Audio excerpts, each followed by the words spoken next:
The white-haired man asks if the lady is offering to sleep in the same bed with the girl who may have come for his soul. He tells Nadia Balazit not to be mistaken, because he will never have anything to do with Balazit's daughter. The guy angrily tells the lady this and then leaves, slamming the door. Nadia tells Glenn to wait. It is hard and painful for a pampered child to hear such cold words, but for the main character, it is a great happiness. She was so happy, the girl thanked the marquee and asked him to keep his word. Nadia was an illegitimate child of the Balazit family. She had a very private life. The girl's sister took out all her anger and pain on her. The woman constantly mocked and humiliated her. The father constantly told the girl that she was doing all this for the family. The daughter was his puppet, whom he used in every possible way for the sake of the family. The main character's death was caused by her own fiancé. God must have thought her life was pathetic too. When the lady opened her eyes again, she returned to one of the days when she was 20. The girls gave her a new, second life. This time she plans to destroy everyone who brought her to this. Nadia promises herself that she will live only for revenge. To begin with, pretending to be madly in love, she marries the Balazit family's longtime enemy, the Marquis of Winterfell from the north. The girl thinks that since she is the daughter of his enemy, of course Glenn could not truly fall in love with her. The main character thought that everything turned out as she planned. Now the main character remembers how she walked along the corridor with her fiancé by the arm. The girl twisted her leg, and the guy helped her get there. The girl was worried about the pain in her leg, but something worried her more, and that was her husband, who was too close. In Nadia's head, moments are running through her mind when the marquis was kind to her, and the girl assumes that the guy might have become interested in her. The great war between the kingdom and the demons, which lasted for many years, ended with the victory of the kingdom thanks to the efforts of one hero. People welcomed the savior who put an end to this war, and his name is Jiho. There is a more beautiful description for him: a warrior from another world, a dragon slayer, and also the groom of the abandoned woman from the Duchy of Balazit. When the girl married Lord Jiho, she didn't look very happy. Their marriage was concluded before Jiho became a hero. That's how the whole tragedy began. But suddenly, she had a chance to gain her father's respect. He proposed his daughter to marry Jiho. Back then, Jiho was a mercenary who was summoned from another world to protect the kingdom. His growth rate was so fast that it was frightening. Duke Balazit was sure that if he tied him to his daughter, it would definitely work in his favor. So he entered into a fictitious marriage with Nadia, and they both became pawns of Balazit. When they stood together, the main character asked the guy if he was okay. The same one, after a moment of silence, replied that he would definitely succeed, and no one would dare to ignore him. Even though they were forced to marry, Nadia still had a glimmer of hope that one day they would be able to live as an ordinary husband and wife. Until she fell into a trap. The golden-haired lady came to the prison cell. She opened the door and asked what happened to her sister. Nadia insisted that there was a misunderstanding, and she could explain everything. The girl asked to call Jiho. The sister apologizes and says that Lord Jiho will never come. The main character did not understand what her interlocutor was saying, but she continued to talk. She said that since the time when Nadia just married him, everything has changed dramatically. After all, now he has become the most important person in this country, and his wife cannot be someone like her sister. The father, his daughter, and the hero of the country were discussing how to get rid of Nadia. One of them insisted that there was only one way: to give the girl alcohol at the upcoming banquet. Usually she is very careful, so it is necessary to add medicine so that she gets drunk. After that, they planned to put a hired man on her, and when she woke up they would call people. The more witnesses, the better. When this happened, people immediately began to downplay this splash. They said that it was very indecent, and it was immediately obvious from the girl that she was the daughter of a concubine. They claimed that this was shameless.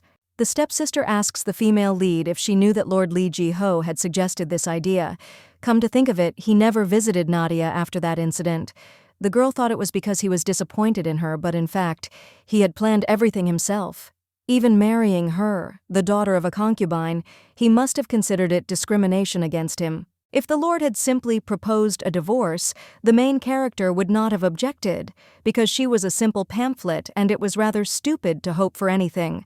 Her half-sister claims that his reputation would have suffered because he was a hero of the war. Nadia asks if her sister came because she felt sorry for him. Now the guy has become a hero because of that. Karain does not let the girl finish her sentence and claims that she can say whatever she wants. This is her last chance, because this is all that is left for her. The golden-haired woman claps her hands and asks who will accept the one who was abandoned by her husband because of her affair with another man. Who can? The girl is an illegitimate child and will not be able to marry anyone except a simple worker. Therefore, she will help her sister only once. She says that her father wanted to let her stay, but Nadia decided to commit suicide out of shame. Two men attack the girl and try to put her into eternal sleep. The golden-haired lady claims that once the main character's name is tarnished by her shameless act, she will be remembered as a girl who knows the feeling of shame. Nadia thinks that she does not want to say goodbye to her life. Is she really going to end up like this? All her life, she did as her father said, was obedient. As a child, she always looked at her stepmother's reaction. She could not even breathe without her permission.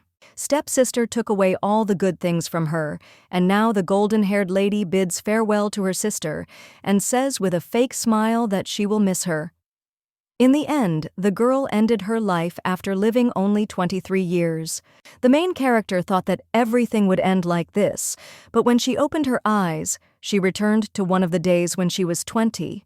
Nadia noticed that there was no rope around her neck and wondered how she could have survived. In her dark mind, she definitely felt how the dark end of her life was enveloping her body, but the girl woke up completely healthy in her room, and everyone here looked the same as they did 3 years ago. She had another chance, a chance to take revenge on her selfish fiancé, her sister who laughed while she was being killed, and her father who used her and then got rid of her like some kind of trash. The main character stands near the mirror and thinks what other people would choose if they were given a second chance. Maybe they would want to live for love or live long in full health. The girl, after thinking a little, chooses revenge. The maid comes into Nadia's room and says that when she woke up she should have rung the bell right away. Because of the brunette she couldn't clean the room. She sees the girl touching her reflection in the mirror and says that if she touches the mirror with her hands, there will be stains on it. The maid pushes the main character away and starts wiping the mirror and angrily reproaching her mistress that she doesn't even know the simplest thing. Nadia was worried that it could all be a dream, but the girl really did return to the past somehow. Because this maid was responsible for the cleanliness of her room before Karain killed her 3 years ago. In addition, on the day of the banquet, when the main character was captured, she slipped alcohol to her on Karain's orders. She drank it and lost consciousness. This is too suspicious to be called a coincidence. At that time, Nadia did not understand that this trap was deceived by the servant, but now everything is different. She will not fall for it again. She asked what kind of expression her mistress had on her face, whether she wanted to tell her something. The brunette thanks her for always cleaning her room and informs her that she will be leaving. The maid notices that the atmosphere has changed somehow. When Nadia leaves her room into the hallway, she is met by a maid. She claims that His Majesty the King has come to see the Duke, and the lady needs to prepare to meet His Majesty. The main character does not understand why the king has come to see her father. The girl says that it is just in time and she will soon be ready. Nadia meets her father and claims that he called her. The Duke says that his daughter is very late. The girl says that she was getting ready in a hurry. She realizes that her father looks at her as if she were some kind of non-entity. In the past, she was afraid of this look and meekly submitted, trembling with fear. Such ceremonies are a long-standing tradition. At them, a married girl places a laurel wreath on the hero for whom the ceremony is being held. In other words, it is a declaration of love. The problem is that at this ceremony, one of those who receives the honor is a northerner, which means he is the worst enemy of the South. The girl understands that this is probably why the king wants to shift the focus to something else, allowing her to give the wreath to Jiho. They want to bind the Lord to her through marriage. Even if the main character refuses, her father will not listen, but she needs a chance to free herself from her father and Jiho. The Duke and his daughter enter the room. The king insists that he was waiting for him, and the duke must know why he came to him. The man asks how he could know, since he does not have the ability to read minds.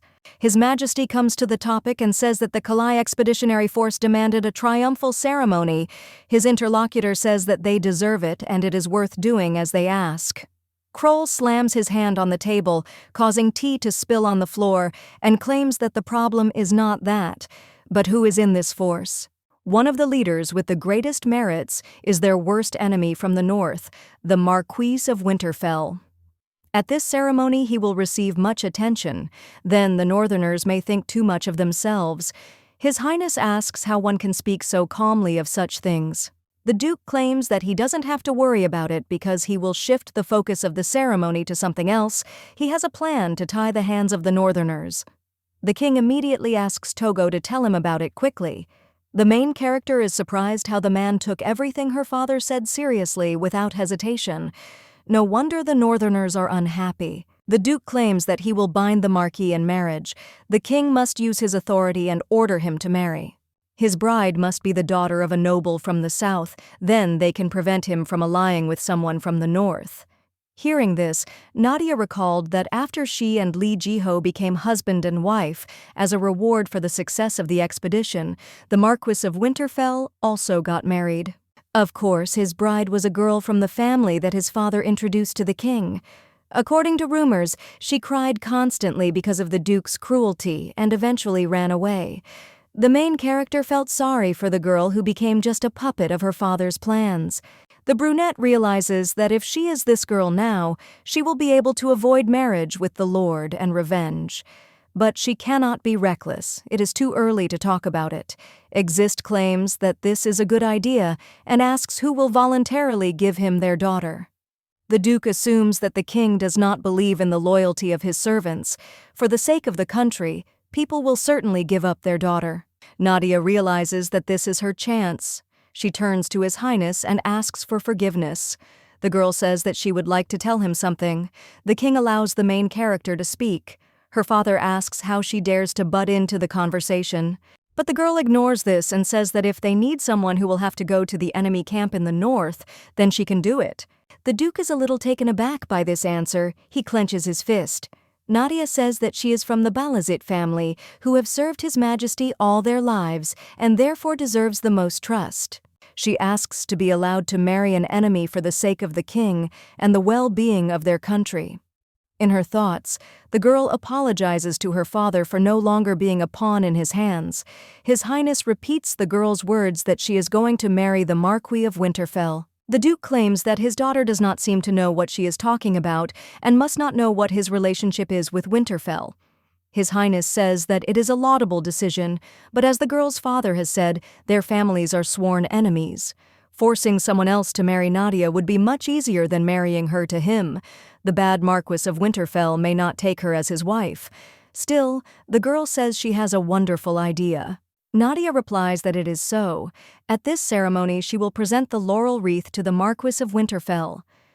Duke: answer that his daughter is stupid and ask if she thinks that he will so easily accept this wreath from her. The main character claims that no one has ever refused a laurel wreath. The father puts his hand on his head and replies that they have already planned for the girl to give the wreath to Jiho. The main character says that people will quickly forget about his merits and asks if he will really decide to destroy with his own hands everything he has strived for. So he will accept the wreath, and then... The father does not let the brunette finish her sentence and says that His Majesty can influence him so that he cannot refuse. Then he will have no choice. The daughter claims that this is true and tells His Majesty to insist on the marriage under the pretext of the official's daughter's plea. Then he will become a magnanimous ruler who only wants to make the noble lady's love come true. The king says that this is a wicked plan, but very convincingly. Still, he is a little worried, because he must send the Duke's daughter to the enemy camp, so he decides to first ask the Duke what he thinks about it. The father claims that he did not know that his daughter had such a wonderful plan and decides that at this ceremony his daughter will present the wreath to the Marquis of Winterfell, but judging by the way he clasps his hands on his knees, one can understand that he does not want this. After His Highness left, Karain claims that she knew that her sister was stupid, but she didn't think that she was that stupid, because she did all this knowing who this marquee was, which means she was going to voluntarily go north even knowing that he was their enemy. The younger sister asks her father to say something, but he tells her to stop and says that it is none of her business. He tells Nadia to explain what she was thinking when she suggested this. He made it clear what her role was. The man asks if his daughter dared to disobey an order. Although the main character has received His Majesty's permission, if she cannot convince her father, she will lose again, so she must make the right move. The girl claims that she has no desire to marry a stranger whose origin is unknown, although half, but the blood of Balazit flows in her. The Duke asks if it is only because of this, because of her unnecessary pride, they must now give all the honor to the Marquis of Winterfell. The brunette is scared, but understands that she does not want to live as a pawn anymore. She claims that her father should allow him to experience this for just a moment. The daughter asks if it is more important to prevent a possible rebellion, which is why they tried to divert people's attention from the ceremony. The father asks how she found out. The girl understands that she has hit the nail on the head. The reason why the father reacts so sharply to the glory of the Northerners is that the imperial family is now, without exaggeration, a puppet of the Duchy of Balazit. In other words, this is exactly what the father has been trying to achieve for so long. He has the king himself in his hands, but at the same time, he is in the most vulnerable position. There have been many cases when, in such a turbulent time as now, the heads of the province have started a rebellion. That is why the father is worried. The marquise threatens his position. The main character realizes that she must dig deeper into what he fears. She claims that even if not at this ceremony, they will still meet in secret. Whoever gets all the glory must watch them, and this ceremony is the best place for it. They will give water to the animal that thirsts for water and put a collar on it. The Duke is interested in such a story. Nadia continues to say that if she marries the Marquis of Winterfell, they will be able to learn about changes in the north faster. Thanks to the sacrifice of the brunette, they will be able to strengthen their positions. The girl asks her father to allow her to do this for the sake of their family. The man thinks that this really does make sense. This expedition did not go as he expected. Because of the success of the Northerners, they are forced to hold a ceremony. But if Nadia goes north as Winterfell's consort, they will be able to learn of their movements more quickly. It is a good chance to place a spy in his entourage. The Duke agrees with his daughter and says that they will do as she wishes. Karen did not expect such an answer. She asks her father if he really will send her sister to the north, and asks what about Lord Li Jiho, because he wanted to give Nadia to him. The man tells his daughter to be quiet. He can find him a new bride. The Duke turns to his older sister and asks what she really wants. He knows very well that the girl is not doing this for his sake, and asks what she wants to get for her sacrifice. The main character understands that she has been able to deceive him so far. After such a tense conversation, the main character goes out into the corridor. The deal was successful. The very first day she returned to the past, she managed to avoid marriage with Li Jiho. Nadia looks out the window and sees a maid screaming that she is guilty and begs to believe her. The head maid orders her to be quiet and asks how she dared to touch her mistress's things. The maid, captured by the knights, looks at her mistress and screams that she did not steal anything. She begs the main character to do something, but the brunette doesn't seem too worried about it because it was she who set up the maid. In the morning, the main character took the jewelry from the box and attached it to the maid's dress. She understands that the puppet Karen was kicked out.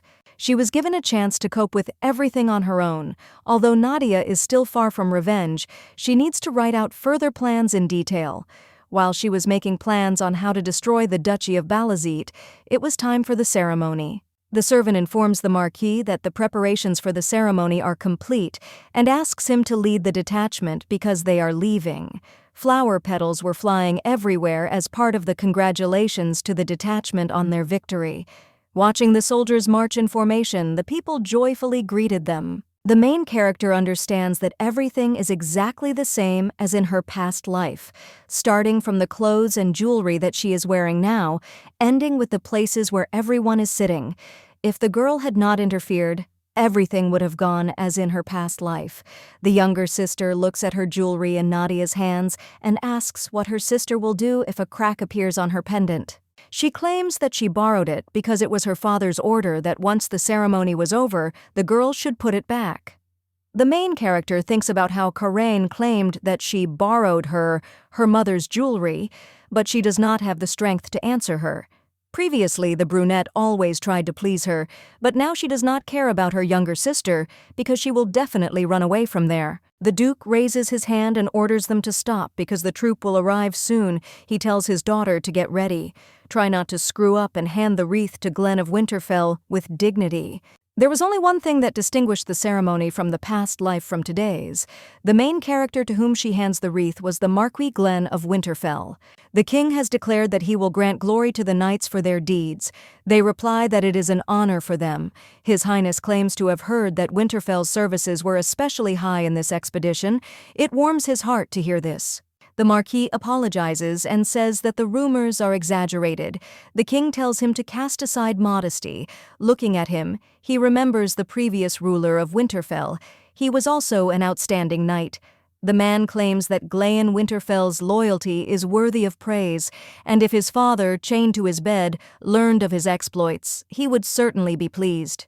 The Marquise does not answer. The main character understands that the most painful topic for the Marquis of Winterfell is connected with his father, but His Highness still spoke about it. The king says that he should reward the boy's family for their loyalty, but he says that it is enough for them that His Highness knows about it. The ruler says that young people are very serious at this time. By order of the king, the official ceremony began. His Highness announced that today they were all gathered here to congratulate the heroes on their victory in the Kalia expedition. Immediately after this, the greeting of families began, and the Duke of Balasith was the first to meet the Marquis of Glenn. He congratulated the young Lord of Winterfell and extended his hand. The boy replied that he had inherited the title and was now a marquis. Glenn claims that if the Duke's memory fails him, he should leave his post and rest. The man moves his hand back a little and says that he was mistaken, but even though Glenn became a marquis at such a young age, he still lacks a lot. Glenn asks what could be difficult for a man in his prime.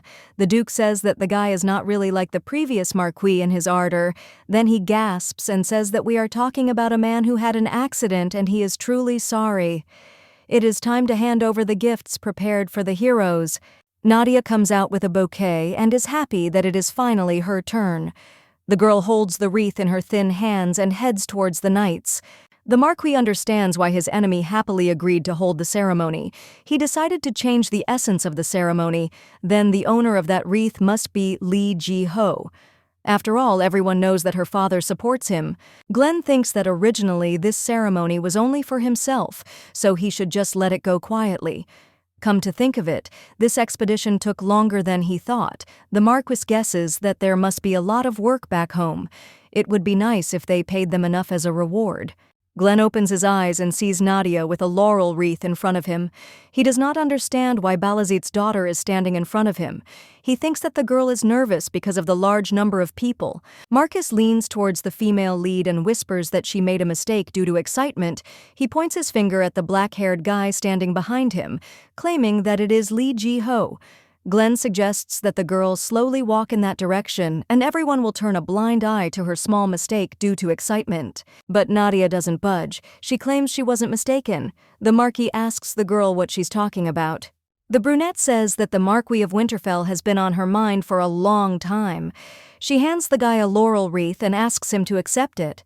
The crowd starts gossiping, but the girl continues to say that she fell in love with Glenn at first sight, as soon as she saw and felt that he was the one who could take care of her for the rest of her life. The head of Winterfell did not expect this at all. He leans towards the lady and asks if she knows what it means when an adult girl hands a wreath to a man. The main character understands that the guy is much ruder than they say about him. Nadia assures that she knows, and now she confesses her love. His Majesty turns to the Marquis of Winterfell. He claims that the beautiful lady is waiting and asks why the guy is silent. Glenn says he doesn't deserve this wreath and he can't accept it. He has no idea what's going on, but the guy doesn't like it. He can't fall for it. The main character was prepared for such a reaction because he will not accept it so easily. She apologizes to the marquee in advance and thinks that it will also be beneficial for him to marry her. The girl understands that there is nothing to be done, and she will have to push a little. The brunette grabs the man by the sleeve and says that if he is worried that she is the daughter of a concubine, he can just accept the wreath and not worry about her.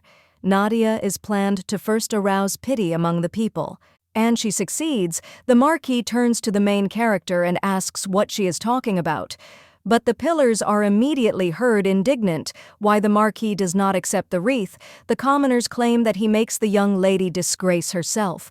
They ask if he is making up for the anger at this young lady because of disagreements with the Duke. The people call on the guy to accept the sincere love of Lady Balizit. The marquis understands that his enemies wanted to destroy the ceremony with his own hands.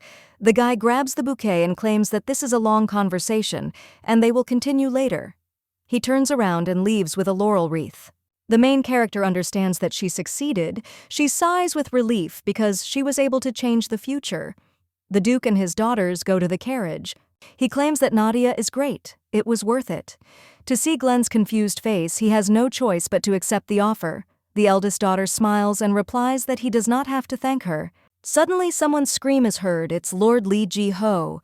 He screams that he urgently needs to talk to the Duke. The man asks what's wrong and claims that the guy must be tired after all this time. He wonders why the Lord doesn't go and rest. Jiho says that he urgently needs to ask the Duke something. The guy heard that Lady Nadia was supposed to give him a wreath at today's ceremony and asks what happened. The main character looks at her father and wonders if he told him in advance. The Duke understands what the guy is talking about and claims that it happened because it was urgent, so he could not inform Jiho. The man apologizes and says that he will find a more suitable match for the Lord, so he should not be upset. Well, the guy cries out that he did not come to the man to look for a new bride. He wants to know why the Duke changed his plans. The blonde replies that there was a reason, and this is not the place to talk about it. The Lord cries out, "Does the Duke think this is too much?" Before he joined the army, a similar incident happened. The father screams, pointing at the boy. What does he want now, because the ceremony has already taken place? The Lord is a little scared. The Duke, having calmed down, puts his hand on his shoulder and says that in any case, it is his mistake, because he did not warn Jiho. He asks Togo to believe that he will make amends and compensate for this. The blonde asks if the boy understands what he is talking about. The Lord says that he understands and agrees with the man. After that, the Duke climbs into the carriage and calls his daughters. The main character notices the look of her husband in a past life. The girl does not understand why he has such an expression on his face, although now she does not care. Now she does not care because the first one who betrayed her was he. The marquis returned to his mansion. Now he is sitting at his desk and thinking about something. He sighs. The servant turns to his master and says that he heard that everyone at the market is talking about the ceremony that took place. A lady who was rarely seen confessed her love to the marquis. The guy assures that his master must somehow react to this, otherwise he will be forced to marry. Glenn, closing his eyes, covering his face with his hand, and saying that it is too late, he orders his servant to read the letter lying on the table.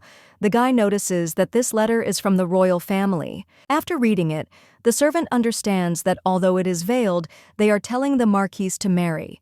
Glenn says that this is true, and if he continues to refuse, they will regard it as disobedience to the king's order. The guy screams that this is too much and asks why they are doing this to his master because take this expedition. The marquis meekly agreed. What else do they need? The servant claims that besides, their army lands pay taxes steadily, but even so, the government still doubts Glenn. The marquis assumes that it was the Duke of Balizit who did this because he wants to catch him in rebellion. The northern territory where Winterfell is located was not always part of the kingdom. It was subjugated 100 years ago. The north and the south, which differed both in culture and in many other ways, could not easily befriend each other. The northern army protected the border in the north from monsters, which ensured safety and fertility to the south, but the southerners, looking at this, considered the northerners wild and scary. So the previous Marquis and Marchioness of Winterfell got into an accident because of someone's conspiracy, and the Duke of Balizit is the one most under suspicion. From there, the Duke hands the Marquis of Winterfell a laurel wreath. Glenn says that there are two reasons why they want this marriage to happen. First, to prevent the Northerners from creating an alliance through marriage. And secondly, send spies into the enemy camp. The servant says that this is a great way to find out about a possible rebellion before anyone else, and also Lord Jiho. According to the people at the ceremony, Lady Nadia was supposed to give the wreath to him. They say he was terribly surprised by what happened. Glenn asks if it was meant for him. The servant replies that yes, he also heard that Lady Nadia and Lord Jiho secretly promised to unite hearts and lives. It seems that the plan regarding Lord Jiho was hastily changed. I remember they didn't tell me about it. The marquee looks at the laurel wreath and realizes that he was right about it being for the brunette. He claims that he will have to do as His Majesty wants, otherwise they will have a good reason to attack. The servant says that the girl is the Duke's daughter. Glenn tells the guy not to worry because no matter how much you look at it, Nadia is just a beautiful daughter of a duke. She will not be able to do anything on foreign soil without a single ally. He doubts that the girl will endure the cold attitude of the servants for at least a week because it cannot be otherwise. She herself will want to return home and the marquee will have nothing to do with it. As a result, the Winterfell and Balasit families were united. The wedding was held in Winterfell and the betrothal in the capital. After they quickly sorted out these minor matters, a banquet was held at Balasit Manor to celebrate the new family. The nobles who had mocked the main character continued to gossip and said that she had neither shame nor conscience. The girl's father enjoyed what was happening, but now Nadia had no time to pay attention to them. The brunette invited the marquis to dance. She must correspond to the image of a noblewoman in love who, burning with love, looks at only one person. The girl felt something at the ceremony. The Marquis of Winterfell became even more wary of the Balasit family. The main character realizes that she first needs to show him that she is not dangerous. Glenn bends the girl over in the dance and asks what she is thinking about. But Nadia is not at a loss and says that she thought how handsome Glenn is. The Marquis says that the girl calls him by his name, although they are not close at all. He tells the girl to call him Marquis of Winterfell. The main character agrees, but at the end she specifically adds Glenn. The guy lets go of the girl's hands and says that he even wonders if she will be able to smile as brightly in the north. He leaves the main character alone, and everyone around starts gossiping. Someone says that the girl is a poor thing and asks why she fell in love with a northerner. Others say that she can't lift her head from shame. Nadia is happy. The guy has finally left. Vienna can no longer force a smile. The brunette goes out onto the balcony and thinks how difficult it is. Her whole body is cramping from forcing herself to smile all day. Someone calls the main character. It's Jiho. He finally found a girl. Nadia asks what's wrong and wonders why he came. The guy claims that he came because he wants to ask about something. The brunette asks what he wants to ask, but she has nothing else to tell the Lord. The guy asks if she really hates marriage with him so much. The main character did not expect such a question. The guy continues and asks if it is better for the girl to endure humiliation and sidelong glances, to go to the very center of the enemy camp, than to be with him. Nadia claims that she understands what the brunette is talking about, because from the very beginning it was not clearly decided that they would get married. Jiho says that the Duke has already told him everything. The plans changed at the girl's request. Brown-haired, you answer that then she has nothing more to say, but the Lord does not retreat. He asks if he is really unworthy of hearing the truth, and therefore only that he is an outsider and his origin is unknown. Nadia doesn't understand what's wrong with him, because he was the one who betrayed her first. She, clenching her fists, says that the Lord himself wasn't happy about their marriage. The guy asks when he said that, but the brown-haired woman says that she's not a fool. Jiho was worried about being discriminated against because of his origin and asks if that's why he wanted to marry a girl from a noble family. Nadia claims that she is just an abandoned woman, and if the guys proposed to marry Karain, he would not doubt for a second. Jiho is surprised by such a question and does not answer. As the brunette thought, he cannot answer anything, which means that Karain's words were true. What was the girl waiting for? The lady says that they are not suited to each other, so she suggests that they each go their separate ways. She leaves the Lord alone. The girl came to the garden. She thinks that at least here she can be alone, but at that very moment she hears someone's steps. It turns out to be Karain. She asks if they can talk. The main character wonders why her sister came here, and in her thoughts she is upset that she cannot be alone for a minute. The golden-haired girl pokes her sister in the forehead and asks why she follows a man around and disgraces their family. She doesn't think Karain will just tolerate it. The lady claims that, as a true daughter of the family, she is obliged to warn Nadia. She asks if she was jealous that her father only cares about his younger sister and if she wanted to get his attention, so she did it. Karain calls her sister a poor thing and claims that no matter how hard she tries, she will still remain a pawn. The brunette smirks and agrees with her sister. She asks if Karain has thought that they are not so different. She failed to marry Lord Jiho, so now it is the golden-haired lady's turn. Younger sister angrily attacks Nadia and claims that she is the daughter of the Duchess. The brunette asks if her sister still believes her father, because for him, his daughter is just a means to an end. Karain furiously asks how she dares to classify her as such scum, and whether she is laughing at her now. The girl threatens to tell her father everything, but Nadia's gaze is directed at Karain's neck, where her mother's necklace hangs. The younger sister notices that the girl is looking at her mother's jewelry. She takes it off and asks if this is the jewelry that Nadia's mother got from her father. The golden-haired lady claims that he gave it to her because he thought she would give birth to a son. A girl appeared, and the brown-haired girl did not deserve it. She asks if the girl wants to take it. If so, let her kneel down and beg. Karain orders to repeat after her the words that the girl is sorry that she behaved so recklessly towards her and will never irritate her younger sister again. The golden-haired lady claims that if she begs convincingly, she will forgive or just get rid of him, because she has many such trinkets, she can throw one away. She began to hold her hand with the necklace over the pond. The main character is furious. Her sister asks if she wants to. If nothing can be done, the girl is already preparing to throw the necklace into the pond. But the brunette stops her and asks if her sister will give it to her if she kneels. The sister assures that she will. She thinks that Nadia has no choice. Such a quiet girl suddenly begins to show herself and irritate her. Now she will learn a lesson. In any case, the golden-haired lady is not going to return the jewelry. She orders the main character to quickly kneel, because she is generous if you ask nicely. The brunette, without wasting time, throws her sister into the pond, even in shock, and furiously screams whether Nadia has gone crazy and what the hell she is doing, because she does not think that Karain will let her get away with it. The main character asks what will happen if he does not let her go. She holds the jewelry in her hands and claims that the golden-haired lady would not have returned it no matter how much she begged. In a past life, something similar happened. Then the brunette unquestioningly obeyed her sister. The new result was that she was never able to return the necklace. The main character says that she thought about this a lot in her childhood. Where did her sisters have so much hatred towards her?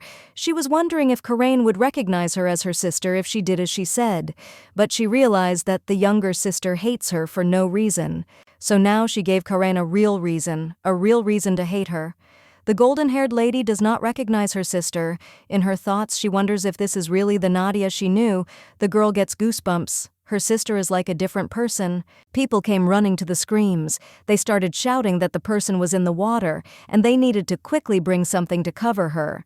One of the guys puts his jacket on the lady and asks if she is okay. The Duke runs out into the street and asks what the noise his daughters are making in the middle of the night is about. Karain immediately throws herself into her father's arms with tears in her eyes. She screams that it's all that dirty girl and points to Nadia. She thinks that her sister has come to an end. The Duke asks if it is true. Karain is sure that the girls will not leave because she has evidence. But the main character only laughs at such words. She covers her mouth with her hands so that no one notices. The brunette turns to her sister and says that despite all her hatred, how can she lie like that? She did not listen to her and still went to the edge, and she said that it was dangerous there.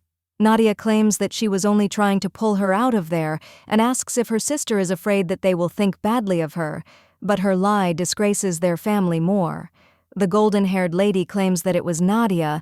Her sister threatened her with her mother's necklace, and the girl pushed her. Some of the people start whispering about threats.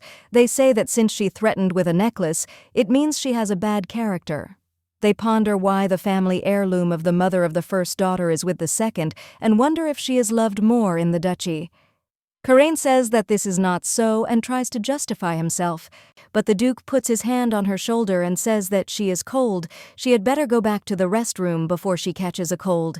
He thinks that if he leaves this matter, rumors will spread among the rumors. The golden-haired lady is indignant that this is unfair. She asks to listen to her. But now it doesn't matter to her, because she returned her mother's necklace and now she can calmly leave this place. The Marquis and his knights are in the forest near the Winterfell lands. One of the knights calls his master. Glenn claims that he is too noisy and should return to his place. Fabian tells the Marquis not to be like that. He will only ask a few things and return, although this is a figurative question. The servant asks if the lady's confession was not sincere, and the boy immediately kicks his servant. The Marquis says that if the boy is going to continue talking such nonsense, then he should get lost. Fabian says that he also knows that she is deceiving his master, but looking at her face during the ceremony, it seemed to him that she was sincere, and the boy is not particularly sure that she was lying. Glenn tells his servant not to trust appearances. Nadia is the daughter of a duke. She can stab him in the back at any moment. He suggests Fabian just look at her devotion. He wonders if it is really to help their family in difficult times, or if the girl plans to just spy on them. The knight understands that his master is right. The Marquis says that if the guy understood, then let him return to his place, because he is the girl's guard and must be careful. If she has a problem, it will become a headache. Fabian returns to the carriage. He thinks that he is glad he is with her after hearing this. This worries him even more. The main character looks out of the carriage and tells her escort that she wanted to talk to him, but the knight disappeared, so she had to wait. Fabian almost faints from this. He says that he had a small matter, and he himself hopes that the girl did not hear their conversation. Nadia says that she heard that the guy appointed her as a guard and asks what his name is. The servant says that his name is Fabian Knox. The brunette compliments him, saying that it is a beautiful name. The guy looks away and thanks his mistress. The girl looks at Fabian and claims that as she thought, the guy is awkward with her. The knight realizes he was too obvious. The main character claims that she understands, because everyone knows that the Balazit and Winterfell families are enemies. Nadia assures that her feelings for the Marquis are real. Fabian no longer knows who to believe. He remembers Glenn's words about not judging by appearances. The knight waves his hands and says that he is simply very shy. The guy asks if his mistress's mother is in the north for the first time, and offers to tell about the north while they are driving. The brunette thanks Fabian. She was bored. The main character thinks what a relief it is. It seems she managed to break through the barrier of the younger knight. After the story, Nadia falls asleep. The girl wakes up from a knock on the window. Opening the window, she sees her knight. He invites the lady to go out for a while, because they arrived at the Winterfell mansion. But the main character does not let her finish the sentence and says that everything is fine. She understands. The maid is shocked by such an answer. She asks again what her mistress said. Nadia argues that as long as she is with Glenn, it doesn't matter what the size of the wedding is. She smiles warmly and says that besides, she is now a marchioness, so she must think about her people. A woman addresses the brunette. She says that since the girl thinks so, she can be calm. The lady hopes that Nadia will always think so. The main character greets Lady Grace. Grace Ground is Glenn Winterfell's aunt. The previous marchioness has already died, and the previous marquis is bedridden, so now she is the oldest lady in this family. The woman claims that this dress suits Nadia very well. She says that when Glenn sees her, who will go crazy? The main character thanks the lady and says that she would be glad. The lady with silver hair approaches the girl and takes a lock of her hair in her hand. She tells Nadia that because of her father, Glenn is even rude to her, but assures her that there is nothing to worry about because the brunette is so beautiful that in time, Glenn will open his heart to her. The lady says that she will help and the main character needs to focus only on opening his soul. The lady knows what the mistress wanted to tell her with these words. Grace knows that the Marquis has not yet recognized Nadia. The main character smiles warmly and says that she will remember this, after which Aunt Glena says that it is time for her to go, and at parting asks if the girl knows what is most important in seduction. She suggests preparing well. The brunette can only think of one thing: the first wedding night. She thought that he would want to touch her, so she would refuse to spend the night together, but what if this man offered to stay together for the night? Now the main character in a wedding dress is heading to her fiancé, but the girl can't stop thinking about the conversation with Mrs. Grace. She thought about it constantly. The thought that they could sleep together just wouldn't leave her head. The groom and the bride had to say their vows, but all that was on the girl's mind was whether they would sleep in the same room right after the wedding ceremony. Glenn is asked if he takes Nadia Balazit as his wife and swears to love her forever. The Marquise answers yes.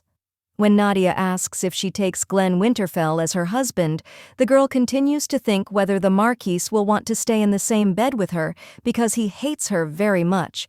But what if he really wants this? What should she do then?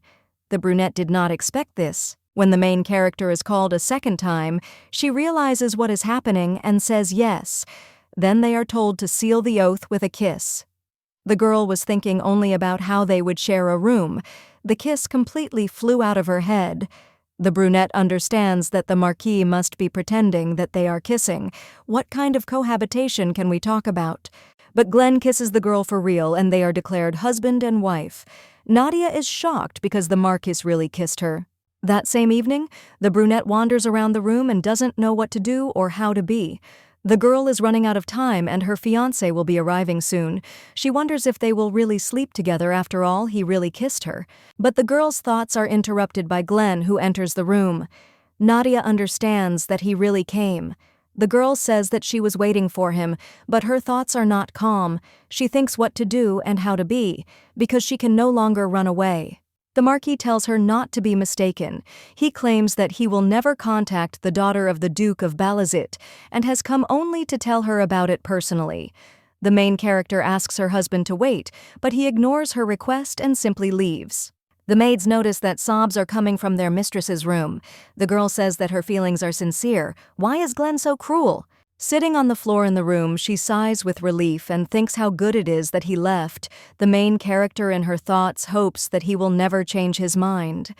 The girl sees a plate with wine and snacks on the table. She remembers that she hasn't even eaten properly today. The brunette begins her meal. She notices that the dried beef is very tasty and the wine too. Then she decides to try the fruit. Having eaten her fill, Nadia goes to bed and thinks how good it is. There is nothing more to worry about and the bed is so soft, it seems like she will fall asleep soon. The next day the maids gossip among themselves. One of them asks if they heard about what happened yesterday. The master immediately left their mistress's room without staying there for even 5 minutes. He was very angry. The other one claims that she bet that he would not come to her at all. Another maid asks what happened next. The girl with the disposable hair assumes that most likely they had a fight, and Nadia should be ashamed now. Another maid comes up to them from behind and says that she heard the mistress crying for a long time.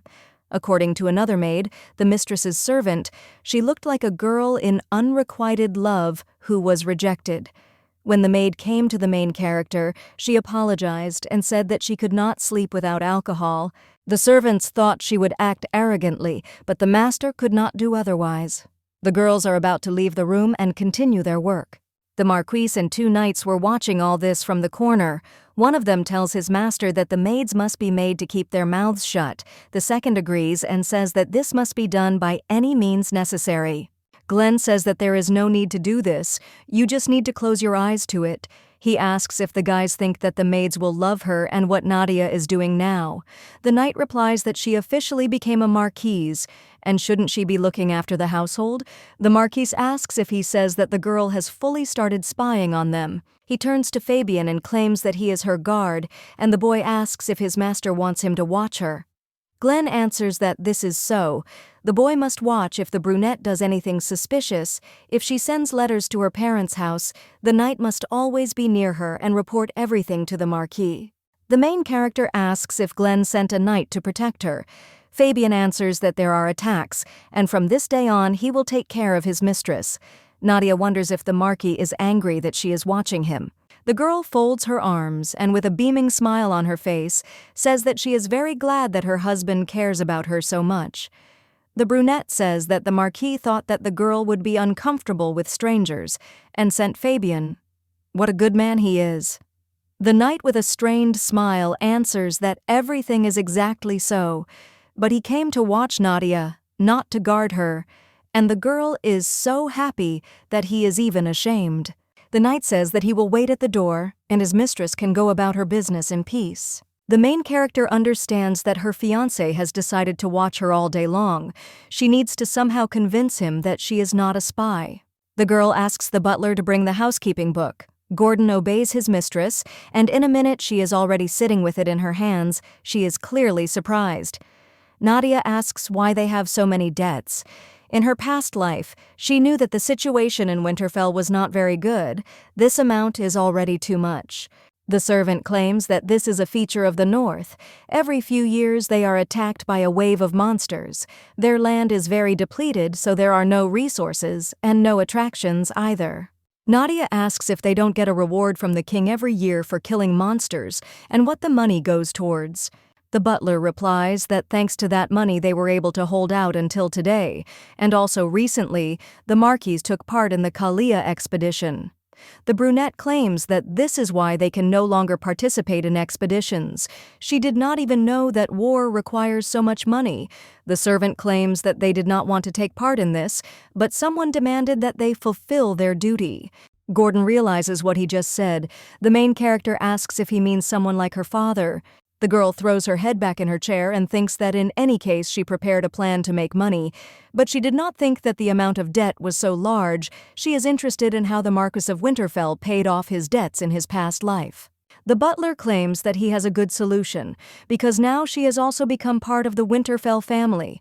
He asks to be allowed to speak frankly, and I claim that such difficult times for her new family, if the girl uses the dowry to pay off debts, will she not help with this? The brunette thought why he so easily gave her the seal from the warehouse. It means he wants to test her, asking to resolve financial problems. Gordon asks if the marquis would not be pleased if she helped. However, Nadia says that it is impossible. The butler asks his mistress to think again. The main character asks him to understand that she is not saying this because she does not want to help the Winterfell family. Looking at the expense book, it is clear that every year the debt is slowly growing. Earlier, the servant said that the reason is the peculiarity of the North, so the dowry of the Duke's daughter will not solve this issue in the long term. In the end, the debt will appear again and will grow. The butler doesn't know what to answer to this.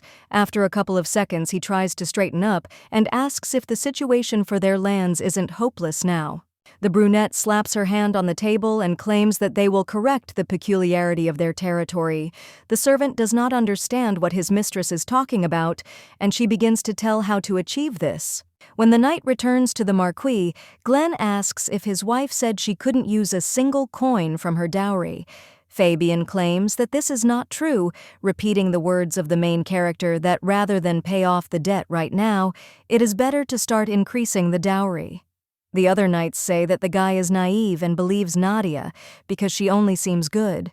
One of the knights cries out that, whatever the case, she said she would not give her dowry. Fabian says that the girl looked serious when she spoke about the financial situation of the lands.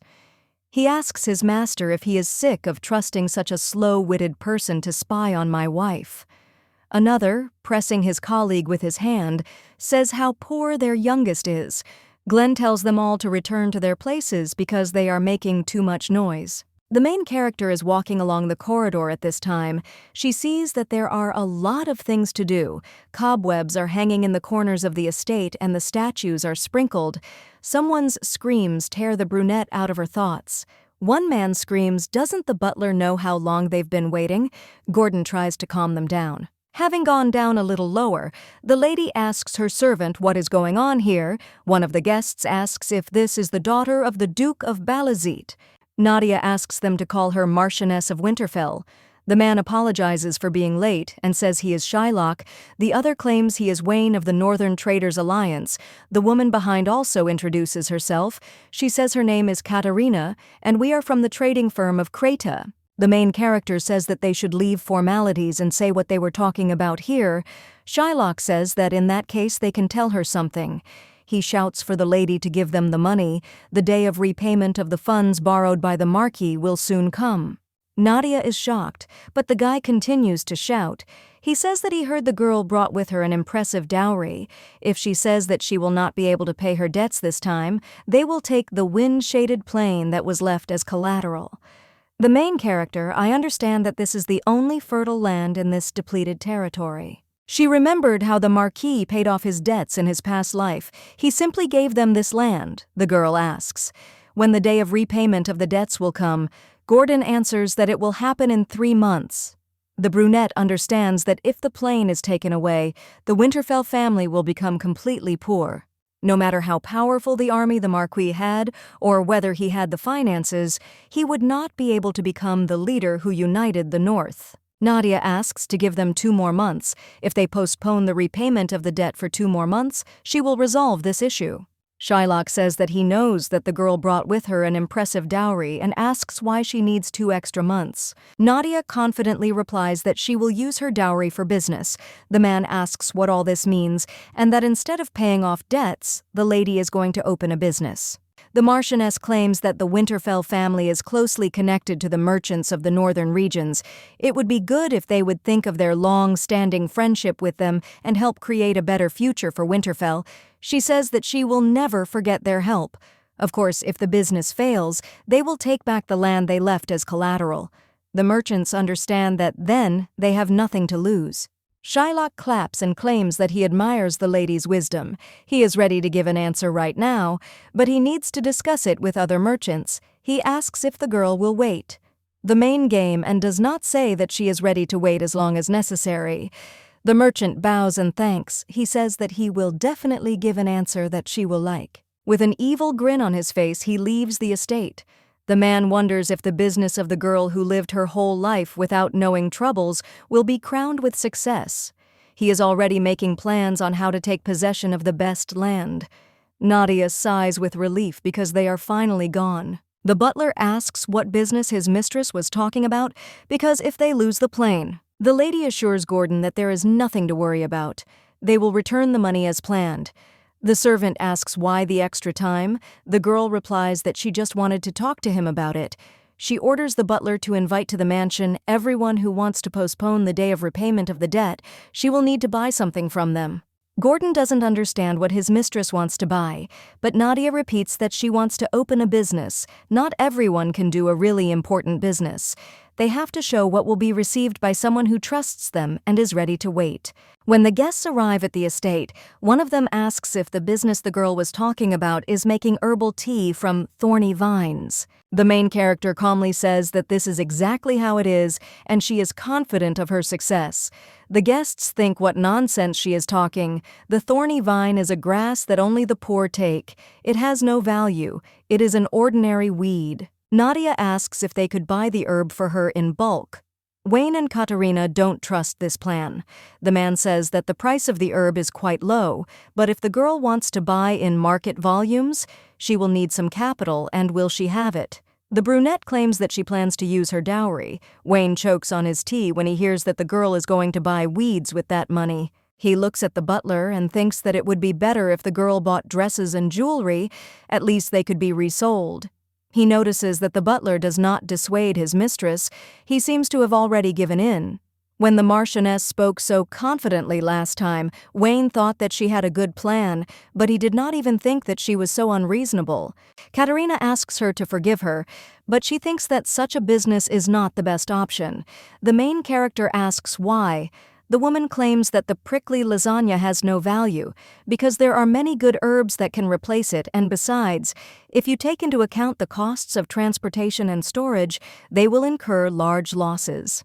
Nadia says that they are mistaken about something. She invited them here not for a discussion, but for employment. The girl is ready to pay them more than usual. They will definitely not suffer any losses. The guests look at each other and answer that if the Marquise says so, then they will contact all the trading firms on the continent. He thinks that there will be no problem in providing the required volume of goods. The brunette smiles and says that all hope is only on them. They must take care of everything without exception. 2 months later, Grace comes to the Marquise's room, says that she heard that Nadia hasn't taken care of anything yet, except for her useless grass, and asks if Glenn will continue to watch her do this nonsense. The marquee claims that she started this business with money from her dowry, and he has no right to interfere with her. The aunt assures that the main character has no financial literacy since she believes that the grass will bring her money and asks if she can be trusted with the household at all, soon the whole day of debt repayment. The Marquis puts down his pen and turns to the aunt. Grace says that she didn't watch her language, but asks Glenn to remember one thing.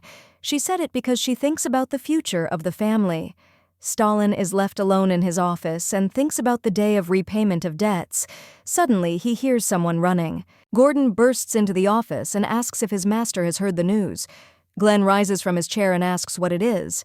The butler, breathing heavily as he runs, says that they are saved and will not have to give up the plane. He claims that all this is thanks to the lady. The Marquis cannot believe his ears.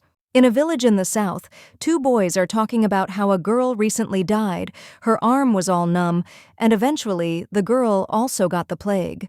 One of the boys asks if it was just her, since there hasn't been a day in the last few months when they haven't burned corpses. It's not just their village that is suffering, but all the lands in the kingdom, starting from the southern territories. He asks when they will find a cure. Suddenly a man runs up to the boys and asks if they have heard the news because they have finally found a cure for the plague. It is tea made from the herbs of the thorny vine. They say that it can cure you. The merchants, having heard this news, immediately decided to stock up on the herbs from the thorny vine. But someone has already bought everything. Now the main character looks at the villagers who are buying thorny vines. Fabian tells them not to rush because there is a lot of goods. The woman says that she was very worried that her daughter would die. She thanks them for selling it so cheaply because usually in such cases the price is very high, so the poor cannot afford it. The knight claims that it is all thanks to the generosity of the Marquise. She made sure that everyone could be cured. An order was issued to begin supplying herbal tea at an affordable price, otherwise from areas where the situation is more serious. Raising the price or reselling as well as storing the herb is prohibited. Everything was done to reduce losses among the poor. Now Nadia is standing on the bridge. She is talking to Wayne. The man tells the lady about his worries that the southern territories will think that they deliberately monopolized all the medicine in the north, so that the epidemic would flourish there. The Marchioness assures that the likelihood of this is small. First of all, it was not Winterfell that bought up all the vine, the author says standing in front of her. In addition, the girl is the daughter of the Duke of Balazit from the south. The thorny vine grass was sold faster than expected. Thanks to this, the merchants who agreed to wait and help in the business received a great profit. The debt that the girl gave to Katerina was 97,200 gold, and Wayne's debt was 10,087. Shylock could not believe that she actually paid the debt. Moreover, she offered cooperation only to those who agreed to wait. Nadia approaches the merchant. She claims that it seems that the conversation with the other merchants did not go well, and she was so waiting for a letter from him. She says that if the guests are all, then she will ask only those who helped her with the business to stay. The rest can go to the exit. The girl claims that she will wait for the day to meet Mr. Shylock again. The merchant says that he will wait too, and until then, may the lady be well. He clenches his fists and leaves. After this, the main character comes to her husband and asks if he believes her now, after the increase in devotion she has dealt with the debts. The guy claims that she can't see the future, but somehow she knew about what would happen. Nadia says that when she was in the south, she accidentally saw a report from the head of the lands of Errol in her father's office. Then she assumed that the plague would spread throughout the kingdom. The guy asks, "What about the cure?" The brunette says that the maid who looked after her as a child used to live a nomadic life. Every night she told her about her life, and once said that the herb of the thorny vine can help with a fatal disease when the heat covers the whole body. Of course, this is all a lie. The Marquis apologizes for misunderstanding Nadia. The girl thanks him for saying so. Glenn claims that when the girl said she would pay off her debts after she earned money, he thought she was lying because The main character does not let him finish his sentence and says that it is because her father is the Duke of Balazit. The marquee says that it is so. He does not understand why the girl helps him. If Nadia's father finds out, he will not like it. The brunette asks how the marquise listened to her all this time. She claims that she has already told him several times that she loves him and asks if he remembers what she told him. Glenn realizes that she is talking about love again. The guy says that whatever the reason, she paid off Winterfell's debts. So if she has a request, he will fulfill it. The main character did not think that he would suggest it himself. She would like to say everything that is on her mind, but now she cannot. The girl stretches out her arms and says that she wants her husband to hug her once. The marquis is surprised by such a request. The girl asks if this is too difficult a request. He replies that it is not so simple and thought that she had another wish, for example, for him to punish the gossiping maids or ask him to return all the money spent over time. Nadia insists that if she had used such techniques, she would never have become a person of the Winterfell family. She asks if it would not be better for him to fulfill the request. Glenn realizes that he can do this. He hugs his wife back and holds her close. The guy notices that she smells sweet.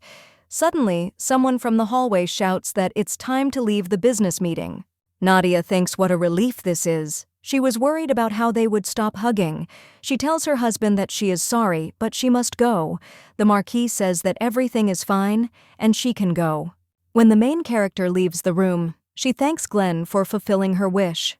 And in her thoughts, she wonders if he now trusts her. The girl comes to her servants. She asks how things are going. The guys answer that thanks to the double-entry bookkeeping that the mistress taught them, everything is going smoothly. Wayne. You say that this is the first time you hear about it. Nadia divided expenses and income into 2 parts, and now it is easier to track the movement of money. He asks if the mistress came up with this method herself. The main character replies that she is not that smart and learned it from one person who came from far away. The merchant claims that he does not know where this person is from, but he is simply incredible. Nadia says that she agrees that he knew a lot. The girl remembers how in a past life they were sitting with Jiho, asking us what his country was like. The brunette answered that in the world he lived in, women and men could get the same education and it was common. The main character asked if he was joking. The guy said with confidence that they used the knowledge to open their own business. They were looking for something they really wanted to do. The brunette said that she also wanted to live like that. Jiho put his hand on hers and said that she was very smart and that he felt sorry for her for living in her father's shadow all her life. He claimed that he wanted her to have a chance to reveal all her talents. Nadia remembers that every time they met, he told her something new. Thanks to him, she was able to think more broadly. This helped her when she returned to the past and began to make plans, but despite this, he abandoned the main character to climb to a higher place. Wayne says that the lady should be careful with Shylock because he is very cunning and greedy, so he will never give up so easily. Nadia says not to worry about it because they know who her father hates the most: those who do not pay taxes on time. The Duke sits in his office and orders an immediate tax audit of the merchants in the north and to find everything that is on them. When he allowed his daughter to use her dowry for her stupid business, he could not even imagine that she would succeed so much. The man thinks that something is wrong here, and how could this be a simple coincidence? He is already starting to think about betrayal. But the Duke brushes such thoughts away from himself, because how could she have learned about something that was unknown to him and come up with such a plan? Nadia was just lucky this time it only played into Winterfell's hands. He squeezes the document in his hands and thinks that in any case nothing lasts forever, time will pass and their budget will again be at the bottom. At this time, the main character has already finished renovating the estate. The butler is almost crying and claims that it is all thanks to their mistress's business. He is so grateful to her. The girl not only paid off the debt, but also solved the problem with the renovation. The brunette says that their mansion has only become brighter, and that is good. Nadia thinks that now she can take a breather and says that she will go to her office. It was hard for her for a while, but she did what she had to. She felt much better. On the way out, she tells her Gordon that she has something for him. She points to a bag of money and says that it is a special reward for the best butler. He has put a lot of effort into building a household that did not exist. The servant claims that this is too much money for him and she should save this money for the future. But the main character claims that all this time their lands existed only thanks to the hard work of the servants. Efforts should be rewarded with dignity. The brunette says that revenge must have often been awkward in front of subordinates because of salary problems. Now he will be able to maintain his authority by paying them. The butler almost cries. He remembers the annual waves of monsters, constant problems with food and problems in the mansion because of increasing debts. He can't believe that everything was solved so easily. Gordon says that his mistress is a miracle sent to them by the ancestors of the family. He will honor and care for her all his life. The main character thanks her subordinate. She did not think that he would become so faithful to her. The knight tells the butler to stop crying. The main character understands that, thanks to the successful business, the layer began to trust her, and she must continue in the same spirit to complete her plan. Looking out the window, she notices a red flag and asks what it is. Fabian claims it is the speaker, since the flag is red, meaning the message is urgent. Nadia asks why they are so calm if it is an urgent message. Does he have any idea what happened? The guy says that a red flag at this time means there is a high probability that Count Alteo crossed the border. The county of Alteo is located south of Winterfell. It is not part of the Northern Commonwealth, nor of her father's alliance. It is the third force. The girl understands that relations between neighboring territories can be bad, but judging by the reaction of those two, they are clearly hiding something. The main character asks if by saying at that time they really meant that they do this every year.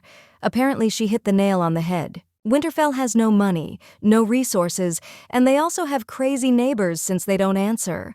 Nadia sits with her husband. She says she heard news that their neighbors are encroaching on their territory. Glenn says that sometimes this happens, and the girl should not worry because he will be back soon. The brunette says that her husband is going to the battlefield. How can she not be worried? The marquee looks at her coldly, but then sighs and thinks that it would be strange if she did not worry when her husband goes to war. This is a normal reaction. Fabian claims that his lady has nothing to worry about. The army of Winterfell is the strongest in the north and in the entire kingdom. And the master is the strongest warrior in the entire army. The low-grade soldiers of Alteo cannot be their rivals. Glenn orders his servant to be silent. The main character sees how confident he is and thinks that in that case she has nothing to worry about. Then maybe she should think about what territories to take from the enemies. Well, the girl suddenly comes to the realization that if they always win, then where are the lands? Winterfell, after all. Apart from the northern territories, she owns nothing else. The girl asks the knight if wars with Alteo happen often. He claims that this is true. Then the main character asks why they did not take the lands, because there were so many chances. Fabian does not know if it is possible to answer this question. But the marquee says that it is because of the fortress on the battlefield they win, but as soon as the enemies feel threatened, they hide in the Balong fortress. The knight says that his master is right and they are too mean. He does not want to admit it, but Balong Fortress is called a gift from heaven. After all, when their enemies hide there, they can't do anything. The knights don't come out, so they surrender and return. The guy sighs and says that most of Alteo's soldiers are mercenaries, but even that doesn't bother them, but they can't turn a blind eye to the fact that they are holding back their citizens who should be farming. The main character remembered everything, because the Balong Fortress is known for being located next to a rich source of iron ore. If everything is so, then using that method, they will be able to capture it without any problems. Moreover, not far from this place they will find Rio the Dragon. The last appearance of the dragon was a disaster, but this time everything is different because there is a whole warehouse of treasures, and the owner has already died. The lady with brown hair thinks that she can't just watch what's happening because he himself gave her a reason, and she won't sit idly by. At this time, one of the servants enters the room and tells the master that it is time to go. Then the guy gets up from his seat and says okay, and then heads towards his bride. He claims that he will be back soon. The young lady thinks that he is so confident and speaks as if he is going to have fun and not to war. The girl understands that Glenn is an unusual man. She turns to him. And when the guy turns around, she, with an innocent expression on her face, tells him to be careful and come back quickly. Glenn is silent for a moment, then says okay and leaves the room. Then he heads down the corridor and the knight addresses him. He tells his master that as he saw, their relationship is not so bad. The guy asks if it seemed that way to him, and the knight says that everyone would have said the same. Then the young man turns around and the servant says not to trust this girl. He understands everything. After all, a beautiful and fragile girl says pleasant words to his master, and it would be strange if he did not begin to feel something for her. But he asks the marquee not to believe her and not to give her his heart, because he himself knows the reason well. The silver-haired boy says that of course he knows, but the girl paid off their debts and he can't be rude to her. He turns around and says that he doesn't really trust her, and the knight says that in that case he has nothing to worry about. A few days later, the marquis is in the Winterfell camp discussing the progress of the war. His interlocutor says that everything is going as they expected and their opponents have locked themselves in the fortress, so he asks if they should call off the army. Glenn thinks about it and the man says that if he doesn't want to, then they can try to take the fortress. He claims that the Count's army has suffered on the battlefield and will need time to replenish its numbers. The protagonist understands that he wants this too, however he says that it is not necessary because the guy does not want to risk the lives of soldiers in a battle, the probability of failure of which is high. Then the man says that if this is what his master wants, then they will do it. But suddenly some shouts are heard from outside. The knights shout that entry is prohibited. The man says that it is noisy outside and he will go check. The marquis says that it is not necessary because he wanted to get some fresh air, so let the guy rest. But when he heads for the door, he hears the knight shouting at the man to wait and claiming that this is putting them in a difficult situation. However, when Glenn opens the entrance to the tent, he sees a familiar face. He asks if it is Nadia. The girl just looks back at him. Then the protagonist thinks why she is there.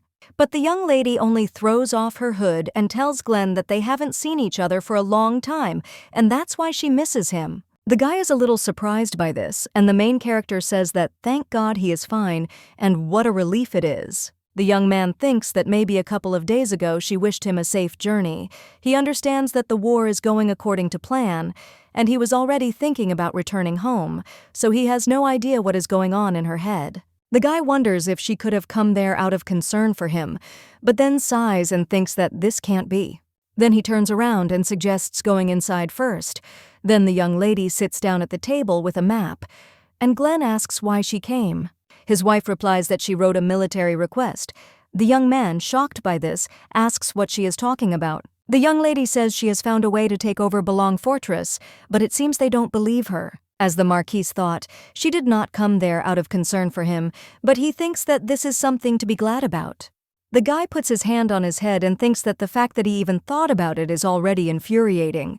The young man asks if she knows what a military request means in wartime, and the main character says that the price for a false report is execution and she knows it. She also adds that she told the truth, so she has nothing to worry about.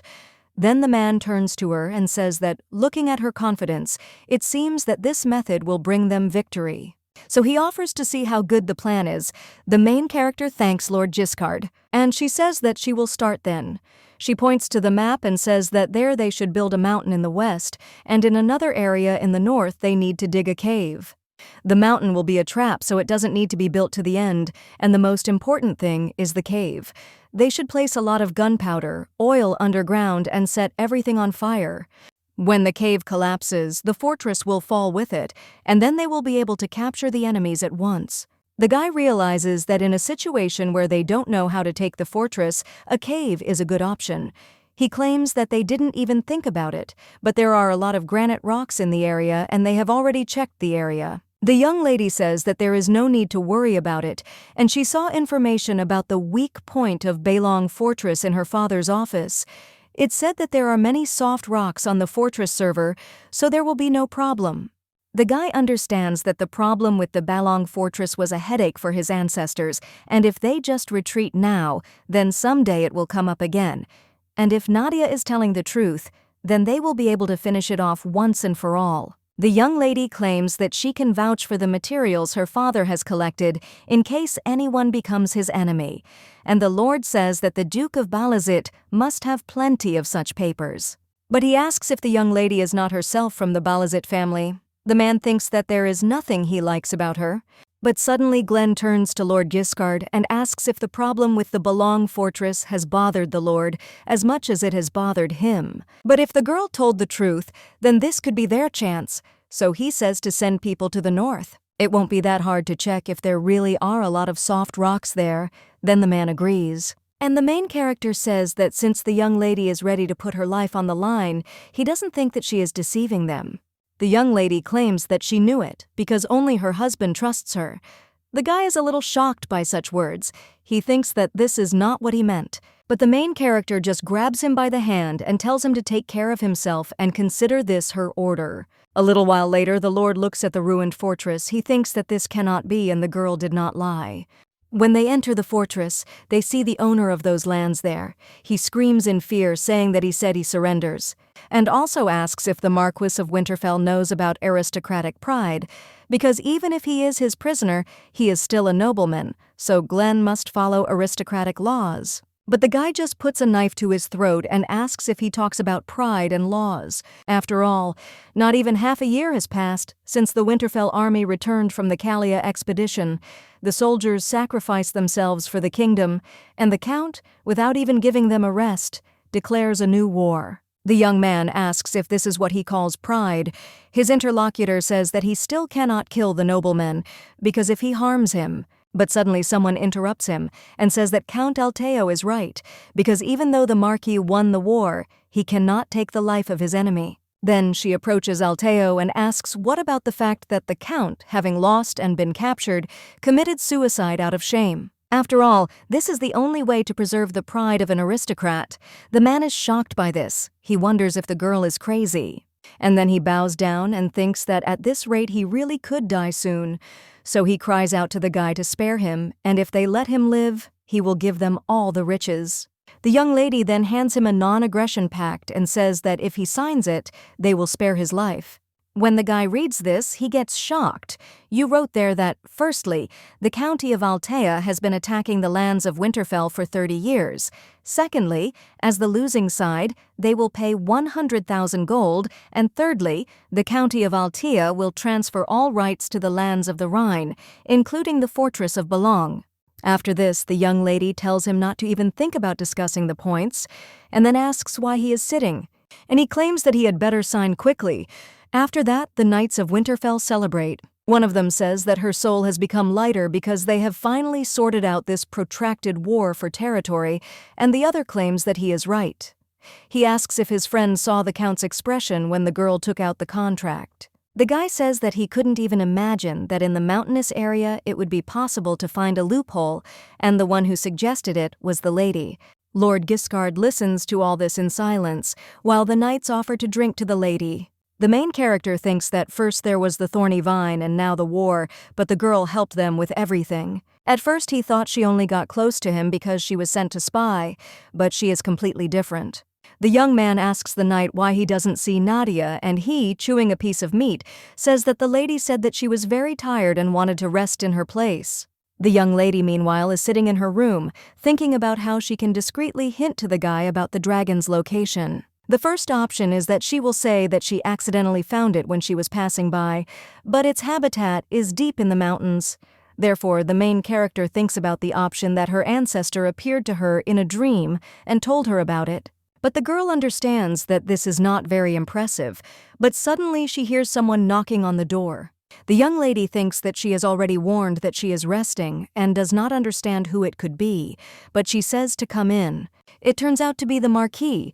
The girl says that she thought he was celebrating with everyone. You ask what brought him there? Glenn asks if it wasn't thanks to her that they were able to win, and if she doesn't think it would be better to go out to the soldiers. The main character says that she thinks he's right. Then her husband extends his hand to her, and the young lady wonders whether he will accompany her and why he himself suggested it. The main character just calmly says that she's in trouble. The guy wonders what she's talking about. And the young lady just says with a smile that nothing and everything is fine. As they walk down the corridor, the guy claims that he heard from Fabian that she was tired and wanted to rest in the room. But it turns out the girl wasn't sleeping. The young lady says that if he's talking about that, then she couldn't sleep, thinking about new territories. After all, they finally got them, and of course she had to think about how to use them. The guy says it like this, and the young lady continues and says that the mine is of particular importance because the production of iron ore will increase because of this. But suddenly she stumbles and almost falls, but her husband immediately catches the girl. Then the young lady thanks him and says that it seems she relaxed too much because she could have stopped worrying about him and his safety. And she herself thinks that this is unexpected. Why did she twist her leg? But what is more important? That's why his face is so close. The main character says that he can let her go now, then the guy does so and tells her to be careful. The lady with brown hair thinks that he first offers to walk her out, and now this. So it is noticeable that the atmosphere has changed somehow. When they enter the room with the knights, they are already completely drunk. One of them screams that the confused face of Count Alteo was so funny. The young lady understands that it is like a bazaar there. The knights, seeing that their mistress had arrived, were surprised and immediately began to sing for their mistress. The young lady smells the fumes coming from them and is greeted. She understands that the knights are all drunk. The girl, of course, knew that it would be like this and therefore did not want to come. Glenn says that they seem to be too happy about the end of the long war, so he asks the young lady to understand them. Then someone turns to the main character. It turns out to be Lord Giscard. He says he wants to say something. The young lady thinks that this is exactly it, because she wanted to point out something, so the girl says that she is listening to him. The man kneels before her and apologizes for doubting her. The main character certainly didn't expect this. She calmly asks the Lord to stand up and claims that she understands perfectly well why he did not trust her, as he said she was from the Balazit family. But she says that now she is with the Marquis's wife, and her reputation is Glenn's reputation, and the knight's bad behavior towards her is tantamount to damaging the reputation of their leader, whom they serve. The boy turns to his wife and says that Lord Giscard behaved this way out of deep loyalty to their family, and he will be careful that this does not happen again. Well, the young lady says that she will not assert her authority only at the expense of others, so she herself will give him a fitting punishment.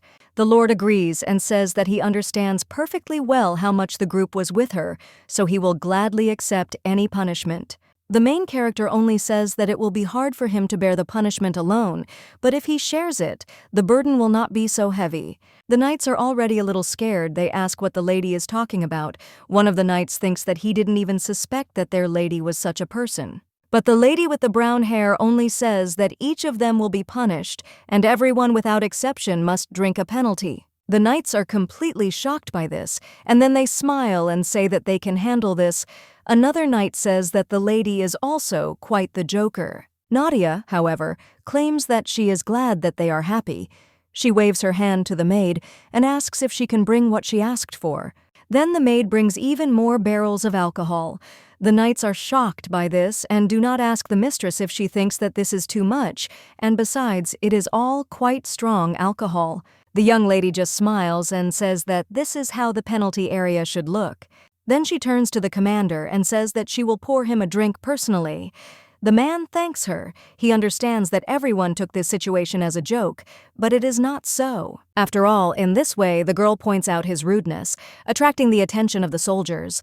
Moreover, she makes everyone remember that she is above them. The guy starts drinking alcohol and thinks that this girl is definitely not so simple, and perhaps a noble person has really appeared in the north.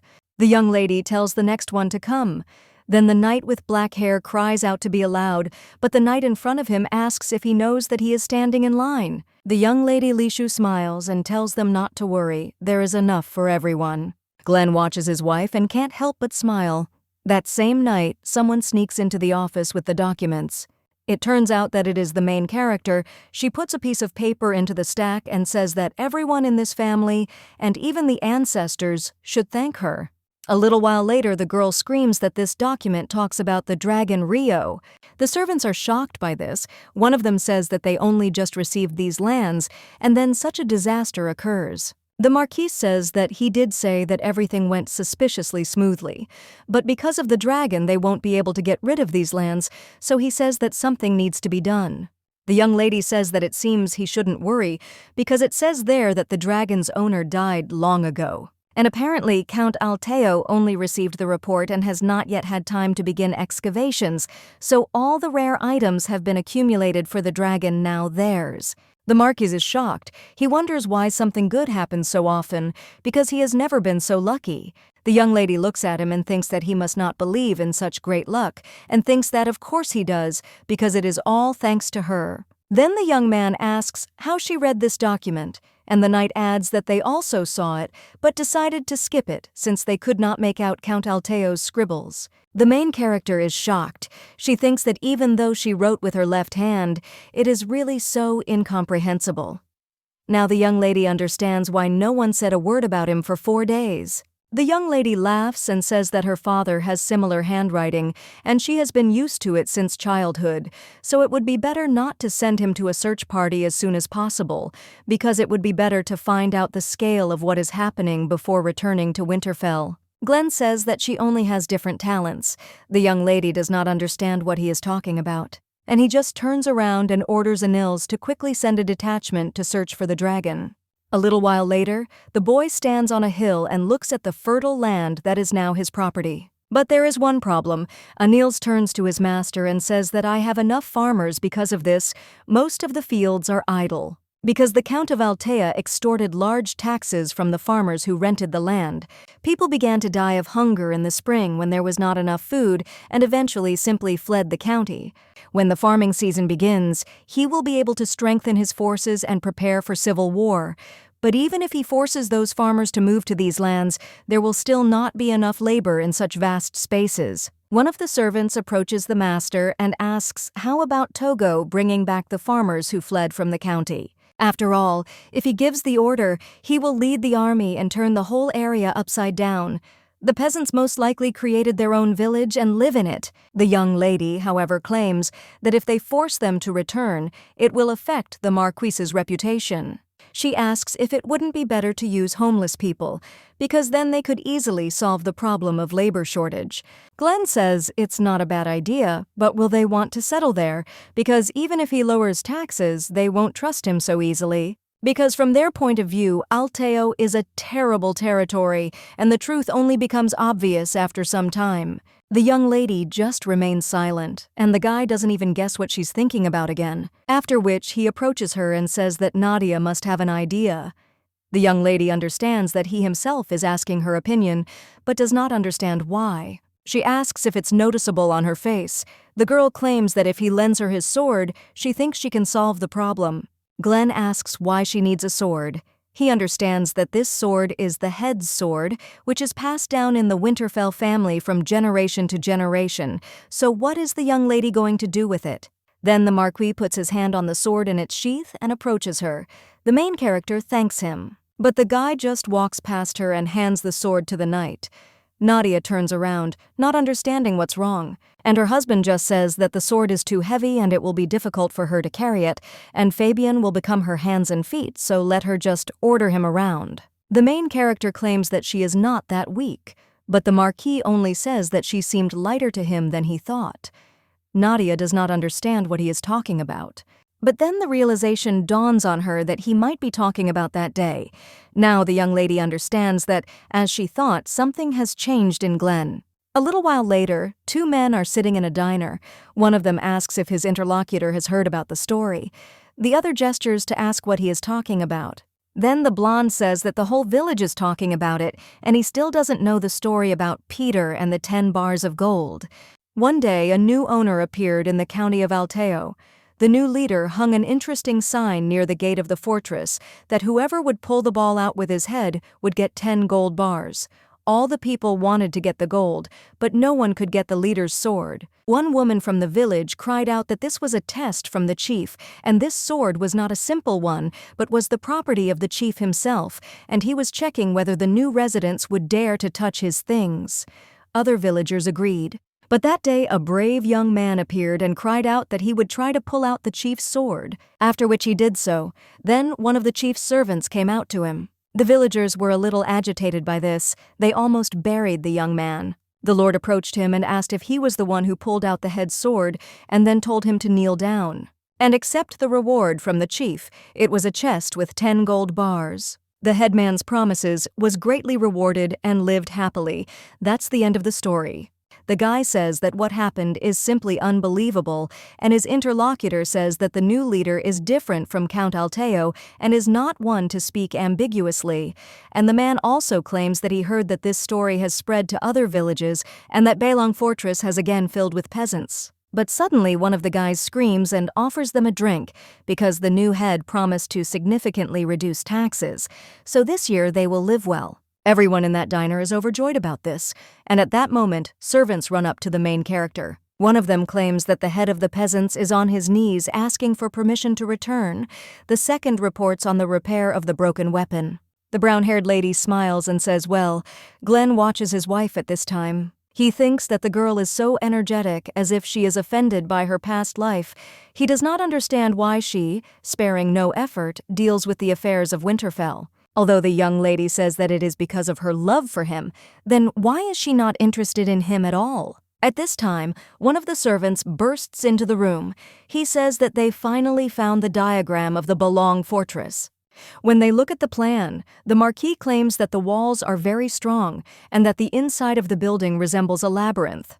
He claims that the previous owner was very careful and that this must have been how he protected himself from the invasion of strangers.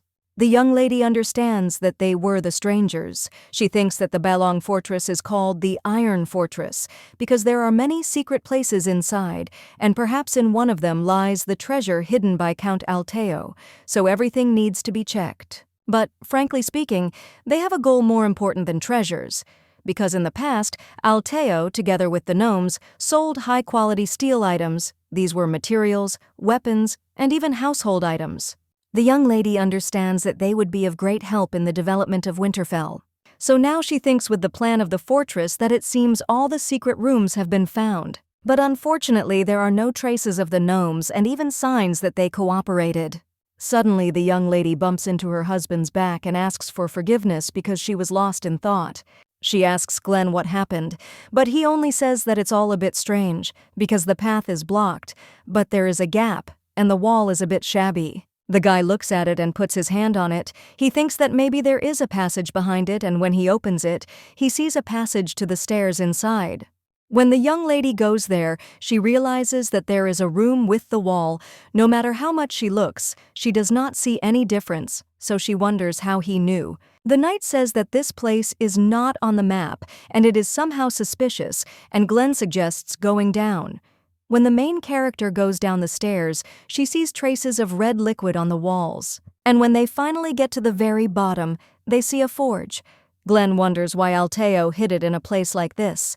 The main character looks at the weapons. She takes one of the daggers in her hands and understands that it is handmade. The young man approaches her and says that he may be sent away, so the girl should not touch anything there. The young lady says that it is good and thanks for the advice. Glenn thinks that this is strange and has Alteo's weapons always been of such high quality because this dagger is much stronger and lighter than their weapons. The knight turns to his master and says that he hears some sounds behind the door, and they sound like the sounds of half-dead people.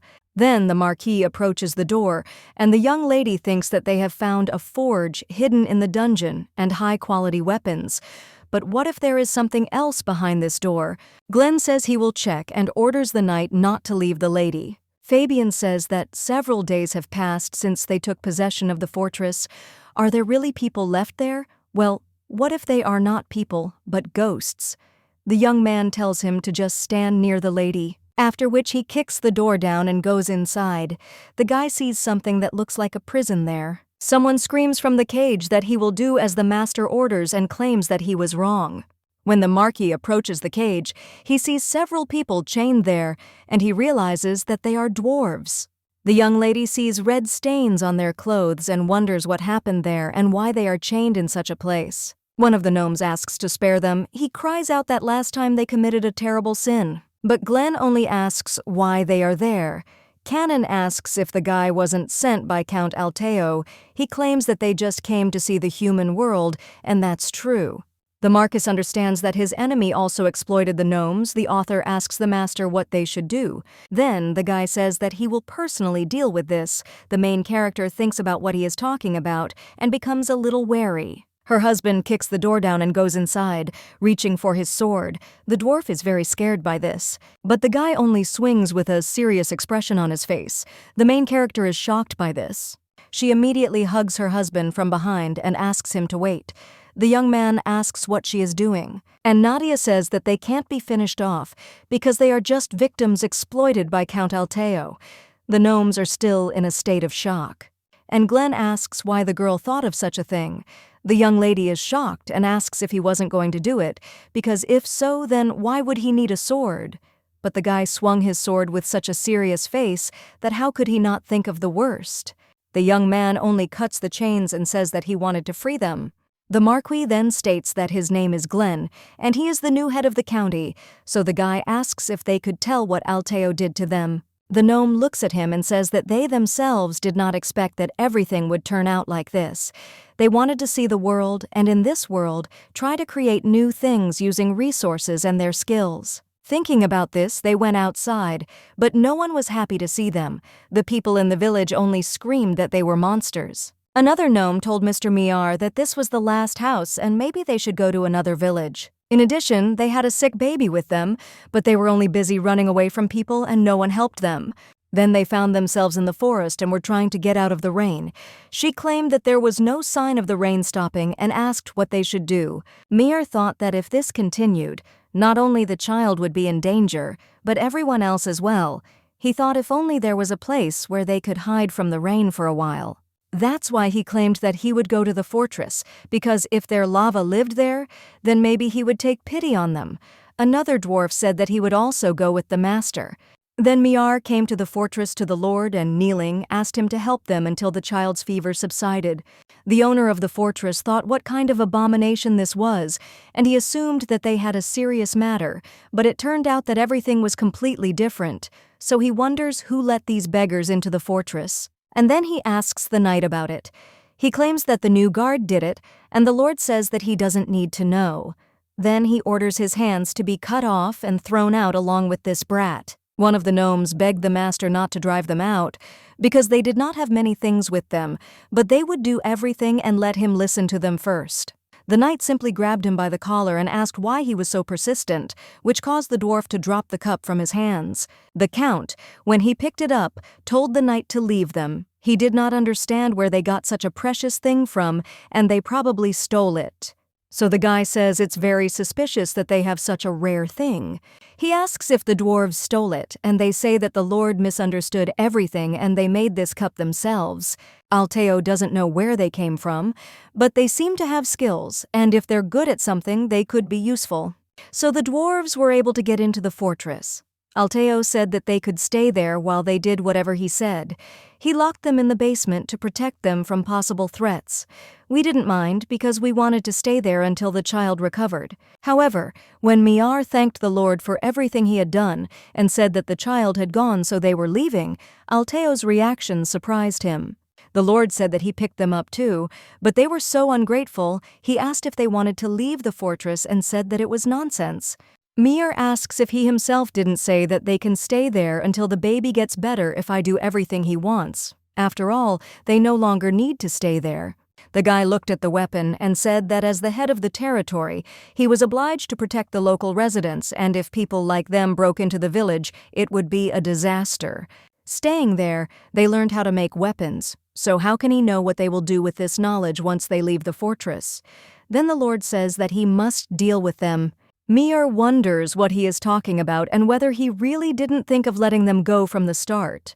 The other dwarf says that all this time he gave them neither food nor time to rest. He grabs a hammer and asks what Alteo is talking about now. The head gnome screams at Jiho not to do this. But the Lord only knocks the hammer out of the dwarf's hands, causing him to fall. The head of the dwarves immediately runs up to his relative. The man asks how he can let go of those who tried to harm even their benefactor. Now Miar says that after this, the new owner of the lands found them imprisoned and dying of hunger. Glenn says that it would have been better if they had found them earlier, but he tells us that it is not their fault and that only that person is to blame for everything. The guy claims that he will compensate them for everything they have suffered and provide treatment until they fully recover. Miar says that they don't need money, and he told him everything not for that. She tells us that they will gladly accept treatment and return to where they came from. The main character looks a little sad. She understands that these are people who do not belong to this world and who were never accepted, and besides, their faith was betrayed. The young lady seems to understand well what they are feeling now, so she must do something so that they do not end up in the same situation as she did. The girl claims that it would be a shame if they just went back, because they went out to see the world, but so far they haven't really seen it, because this world is so huge. So the young lady with a smile on her face offers them to go with them. She claims that she will show them the scale of this world in Winterfell, and they will feel it together. The gnome tries to object. He thinks that if it is the same there, no one will be near them and they will be forced to work again. But Nadia just leans towards him and says that she guarantees that no one will kidnap or ban them again. She also says that they will pay them and give them leave so that they can explore all the territories to their heart's content. She says that of course she does not force them, and if they do not want to, they can refuse. But she would be very happy if they lived in them, because their lands need talented craftsmen like them. The girl thinks that in the past she would also like to be consoled like this, in a house where no one needed her.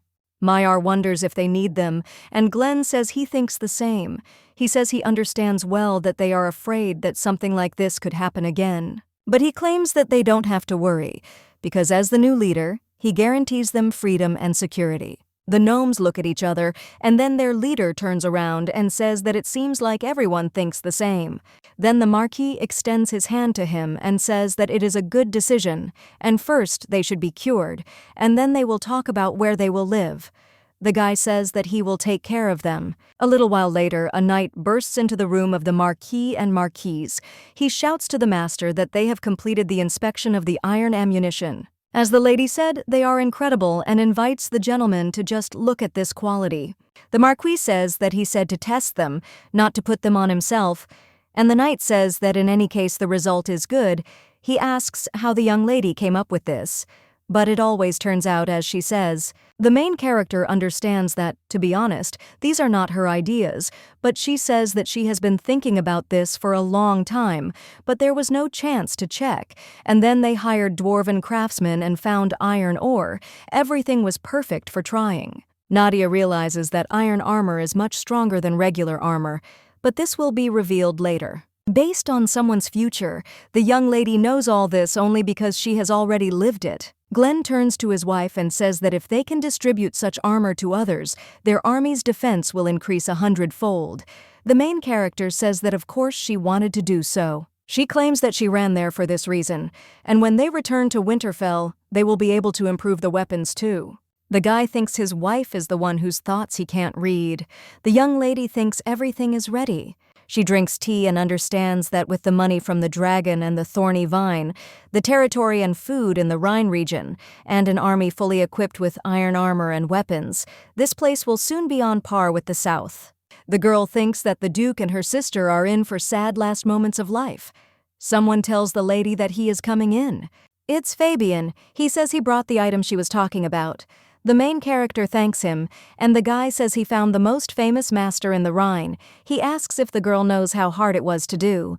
He also asks why the lady needs this, because he doesn't think she will use it herself. The young lady claims that it is for a gift. She thinks that it is the first time she is preparing a gift for someone.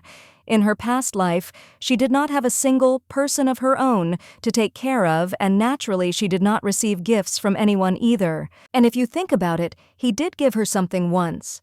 The girl remembers how her sister screamed how annoying it was. And why does the maid's daughter get more attention than her? It was a day when Karin was angry at her sister as usual. And all because the dress she wore to the ball attracted more attention than her outfit.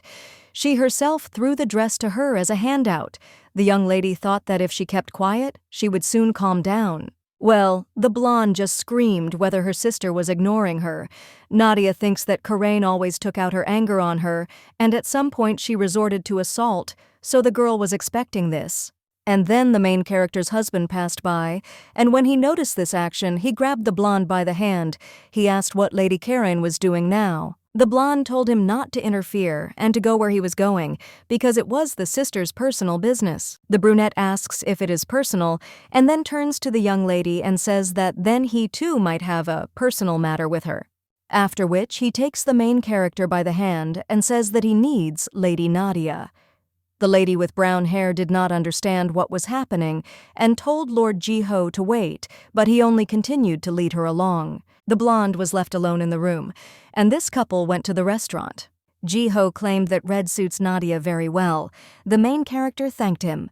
She thought he had suddenly given her a new dress and invited her to dinner. Although they were married, even when they bumped into each other, they didn't really talk to each other. The guy just says that this place is popular among lovers and asks if the young lady has ever been there. Nadia said that she was always sitting at home and did not have the opportunity. And now she understands why there are so many people there. The young man points to the food and says that he talks too much, so he'll let the girl try it before it gets cold. The main character agrees. And when he tries the dish, he thinks how delicious it is. The brunette says he is glad, because TV series always said that the most important thing on the first date is food. The young lady asks what he is talking about and suggests that he eat quickly, and she wonders what TV series he is talking about. The guy claims that he is done and he likes how Nadia eats well. The main character thinks that if you look, the option is considered the most important, how they look in front of others. She remembers how her sister said that Lord Jiho probably doesn't know how to use cutlery since they are on the same level. She laughed and said that it was the first time she had seen a knife handled so ignorantly. Now the young lady realized that if she had seen Lord Jiho's poor table manners, most people would have condemned him. The brown-haired man says that perhaps her question will seem rude, but she wonders if she can ask it anyway. The Lord says that of course she can. Then the main character says that he is not used to table etiquette. She says that she did not want to spoil his mood. And he just came from another world, so she thought that this could happen. The guy clenches his fist and says that everything is correct. He claims that no one was watching him in his house, so he ate as he pleased, but apparently when others see him eating, they make fun of not only him but also the young lady. The main character is a little shocked by this. She offers if he doesn't mind to teach him. After they have eaten, they go home. The guy says that he had a great time thanks to her, and this place is really as incredible as they say, after which the young man asks that he wants to ask something. He claims to be very embarrassed, but then asks the girl if she has ever experienced discrimination. The main character asks what he's talking about, and he adds that he's interested in whether there is discrimination among the nobility. The brunette says that he thought in this world only strangers like him are treated differently, and the main character understands that if you think about it, he is right. Despite the fact that he has outstanding abilities, he is ignored only because he is an outsider and was even forced to marry an illegitimate daughter. The young lady was born into this world, and although she is not loved, everyone knows whose blood flows in her, and there is only one guy in this world. That's why the main character says that it must be hard for him. The brunette is silent at first, and then he takes her hand in his and says that she should have the same. He asks if the girl wants to meet again and says that he will tell her how to read the stars. Nadia asks if there is a special way to do this. The guy says that, of course, and if you look at the stars for a long time, you can learn a lot, such as the weather, the terrain, and the right time for farming. The main character asks if this is what they teach in their world and says that it is quite interesting. Then the brunette asks if she can come to their next meeting in the clothes he gave her. The young lady smiles and agrees. Now she thinks that she has given in to useless memories. So the girl tries to forget it, because no matter what happened, in the end, he betrayed her too. He hurt her as much as she trusted him. The guy is sitting at this time looking at the stars and thinking about Nadia. At this time, the Duke in his office cannot calm down. He slams the table and cries out whether the Marquee of Winterfell has captured Baelong Keep. He screams, "What did that idiot Alteo do that they took the fortress from him?" Oh, the servant says that it seems Winterfell dug a tunnel under the fortress and blew it up. The Duke is shocked. He wonders how the Marquis could know the exact location of the soft rocks to destroy the walls, but suddenly he realizes that Glenn could not have known such secret information. He wonders if Winterfell has been blessed with good fortune ever since Nadia married the Marquis, and if it is just a coincidence. The Duke realizes that near the Baelong Fortress are the most fertile lands of the Rhine, and this is a place that can withstand the south. He realizes that it remained untouched by Alteo as they periodically confronted Winterfell in wars. The blonde asks if there has been any news from his daughter, and the servant claims that there has not, and the first mistress never contacted them. Isn't it good that Lord Jiho succeeded in the military campaign of Gadabir, because now everyone in the capital is talking about him. They even gave him the nickname Dragon Hunter. That says it's true, and it's good that at least he's doing his part. But the blonde has a bad feeling, and he understands that he must find out everything for sure. He tells the rumors to bring paper for writing because he must find out about the well-being of his daughter, whom he has not seen for a long time. Glenn at this time is heading somewhere on horseback. The knights inform their master that the outskirts of Winterfell are finally visible. This outskirts is the village of Topu, and the poor live there. The residents there shout joyfully because the master has returned. The residents see fruit in one of the carts. The woman says how many expensive fruits there are, and her son asks what they are and says that they are so bright and look very tasty, so he wants to try them. The main character gets out of the carriage. She takes one of the apples and hands it to the boy. The girl with a smile on her face claims that today they have a small amount of them, but soon they will be able to eat them all the time. The child, in shock, asks if they are really giving him this precious fruit, and then thanks the lady. Glenn suggests that they take a short rest in this village. He understands that only a few months ago, because of hunger, it was difficult to see a smile on their faces. But in a short time the situation improved. The guy understands that when they return to the mansion, he should properly thank Nadia. But then the girl turns to him and says that the day has come when they will return to the mansion. The young lady says with a smile on her face that time flies very quickly. The guy looks at her in shock.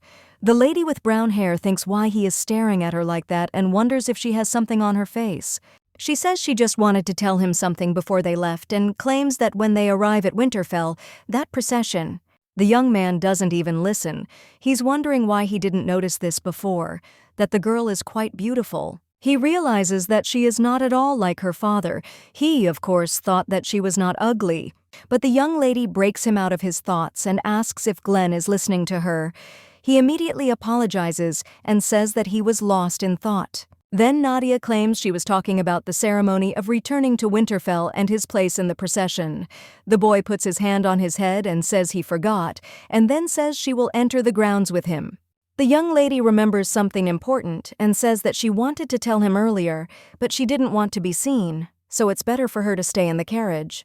The young man asks what she is talking about because the success in this war is her merit and she should be treated accordingly. But the main character interrupts him and says that if rumors start that she returned with him on the same horse, then won't her father start to suspect her because they might start calling her a double spy. She claims that someday there will come a day when they will use what her father trusts her with, so she suggests preserving that opportunity. The silver-haired guy puts his hand on his head and says that there is no need to go to such lengths. It is true that he and the Duke of Balazit are political opponents, but isn't he the girl's family? He claims that he would never ask her to stab members of his family in the back, and he would never involve her in his dealings with the duchy. But Nadia objects. She says that in the near future there will be a serious confrontation between the North and the South, and she thinks that Glenn himself guesses about this. She claims that if she suddenly had to choose between the two of them, she would choose Glenn. The guy is shocked by this, but then he turns away and says that maybe she thinks so now, but if the girl harms her family with her own hands, it will become a scar for life. And, in other words, he is not going to involve her in the war between them. The main character thanks the marquee for such words. Well, she claims that it is not difficult for her to help them. The young lady says, a little shyly, that she likes Glenn and wants to help the man she loves. The guy is embarrassed by this, but then immediately turns away. He wonders if all Southern girls confess their feelings so easily. He says that he understands the girl and it is time to go, so let her get into the carriage. The young lady says that is fine and adds that they will see each other later. And she herself wonders if the guy just got embarrassed. She thinks that the more she looks at him, the cuter he becomes. At this time, in the mansion, a woman asks if the butler can leave her a seal and if he will really behave like this. The man apologizes and says that he cannot handle the lady's seal so carelessly. But the woman only turns to Gordon and says that just a couple of months ago she was managing the mansion's household, and, to be more precise, she was also the butler. But now the man does not trust her. Gordon says he is grateful to her for her help, but that was then, and now the Winterfell mansion has a mistress. The woman smiles and says this, and it only means that now the mansion has a real owner. She claims that the truth cannot be hidden, and servants everywhere are whispering that the marquee has not been seen for several days. So the woman turns to Gordon and suggests that he tell her who should take over the family's household when his mistress so irresponsibly leaves her place. The butler is a little shocked by this, and the woman continues and asks if he thinks it's too suspicious that she disappeared when Glenn left. And she must have fled while she had the chance, because the woman is sure that something bad has happened in Winterfell. Then she asks if the butler has forgotten that the girl is from the Balazit family, but he doesn't answer. And then he says that he understands her concerns and he didn't want to say this, but the lady is now with the gentleman. The woman, in shock, asks since when she has been with Glenn, and then shouts that even if that is true, it does not make her any less suspicious. And who knows what aces she has up her sleeve.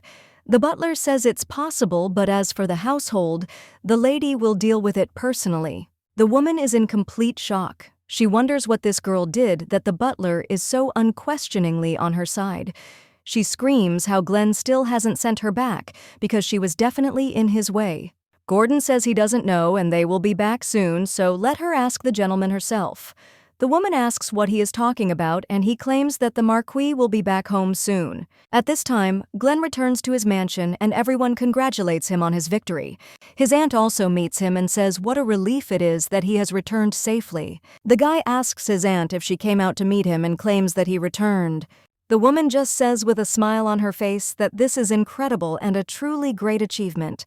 She also says that the marquee also came with him and how good it is that she is all right. The woman says she was very surprised to hear that she left the mansion and went to war, because how could a girl go to such a dangerous place? She looks at the young lady and decides to listen to how she will justify herself, but the girl only innocently says that she simply missed the marquee so much that she could not stand it any longer. The marquise's aunt just thinks what nonsense this is, and the knights behind her say how romantic it is. Glenn is a little embarrassed, and the woman thinks, what kind of nasty girl is this, because she decided to get out of the situation like this. Therefore, the aunt says that if the girl loves the marquis so much, she should have thought about his situation, because surely she didn't realize that her presence on the battlefield could only hinder him. The young lady only sadly replies that her aunt is right and she is so stupid. Well, suddenly someone addresses a woman. Auntie sees him and thinks that such a loyal man as Giscard will definitely say something useful, because he has accumulated discontent because of the fact that she came to the military camp, and in this case he will say something caustic. But he only tells Mrs. Grace to watch her words, because there are many eyes there, so let her be kind to the marquise. The woman is completely shocked by such words, and the man continues and says that the marquise put herself in danger because of her concern for the master, and on the battlefield she was responsible, so Lady Grace does not need to worry. The woman doesn't even know what to say. She understands that now it is not someone else, but Giscard himself who is protecting Balazit's daughter. The other knights say that this is true, and aren't they newlyweds? And another knight says that when the master met the lady, he regained his strength. The woman thinks that they are all out of their minds, and yet just recently everyone ignored her because they considered her a spy of Balazit. Glenn turns to his aunt and says that although they are related, his wife is now the mistress of Winterfell, so his aunt should not forget the basic things. The woman understands that Glenn is going there too, and the guy claims that they are tired after a long journey, so they will go first. After that, the two of them leave, and Auntie realizes that Glenn is covering for Balazit's daughter, and he shamed her, and it is obvious that something is wrong there. The woman understands that if everything goes on like this, the girl will finally take over all the power. And when she seizes power, and also gives birth to an heir, her position will weaken and the aunt cannot allow this. The main character lies down on the bed. She thinks how tired she is, and they say that playing a woman in love is much harder than winning a war. But she thinks about it, and it seems to her that Glenn has softened towards her, and besides, the people of Winterfell have taken her side so quickly, she did not expect that. A voice from one of the servants can be heard from behind the door. The maid asks the mistress if she should heat some water for her bath, and the young lady tells her to do so, and then asks Rhys if she would like to come in for a minute, after which the girl hands the maid the jewelry. The girl asks the mistress what it is, and the main character says that the region of the Reina located in the Baelong fortress is known not only for the production of iron ore, but also glass. The young lady claims that she brought this thinking about the maids. She says to give the jewelry to Yuri and Aiden too. The maid asks how things can be so valuable to them, and Nadia claims that they are so valuable because they are not jewelry, but simply glass products. The lady with brown hair says that when she first came to Winterfell, they helped her a lot, so the girl wants to pay them. Now the main character understands that one thing she realized when she returned to the past. This is that it is not worth trying to look better for people who hate you anyway, and it is much better to spend this time caring for your people and your surroundings. The maid thanks the mistress, after which she and the other maids talk while heading to the bathroom. One of them says that it is the first time he meets such a mistress. She is so kind and caring. Another maid says that according to the butler, she copes with her duties very well. However, the maid is a little worried about something. She asks what is wrong with the master and whether he is not interested in their mistress at all. Baelong Fortress because she missed him. Another maid says that this is true because their lady is so beautiful and has a good character. And where else can you find such a mistress? Another maid says that the young lady, although she does not show it, seems to be heavy on her soul, because last time, when he refused to spend the first wedding night with her, she cried so much. Then the girl with brown hair asks what about this idea. The main character is in the bathroom at this time. When she plunges into warm water, she realizes that she was thinking why today it took longer to prepare the bath. It turns out that they paid more attention because she was gone for a long time. The young lady relaxes and thinks that her tiredness has disappeared, but then someone else enters the bathroom. The young lady turns around and wonders if the maids have come to serve, but when she sees who it is, she is surprised. After all, the one who entered turns out to be the marquee. The girl in shock asks Glenn if this is it. She thinks what else it is. The guy claims that he also doesn't know how this happened, but he was told to use this bathroom because his needs renovation.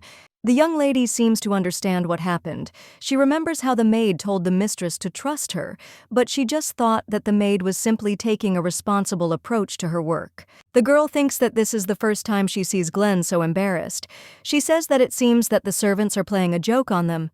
The girl asks him if he will come into the room and wait a little because she will soon finish and leave, and the marquis claims that he will make sure that the guilty are punished. The young lady says that there is no need to do this because they did it out of bad intentions and were just thinking about her.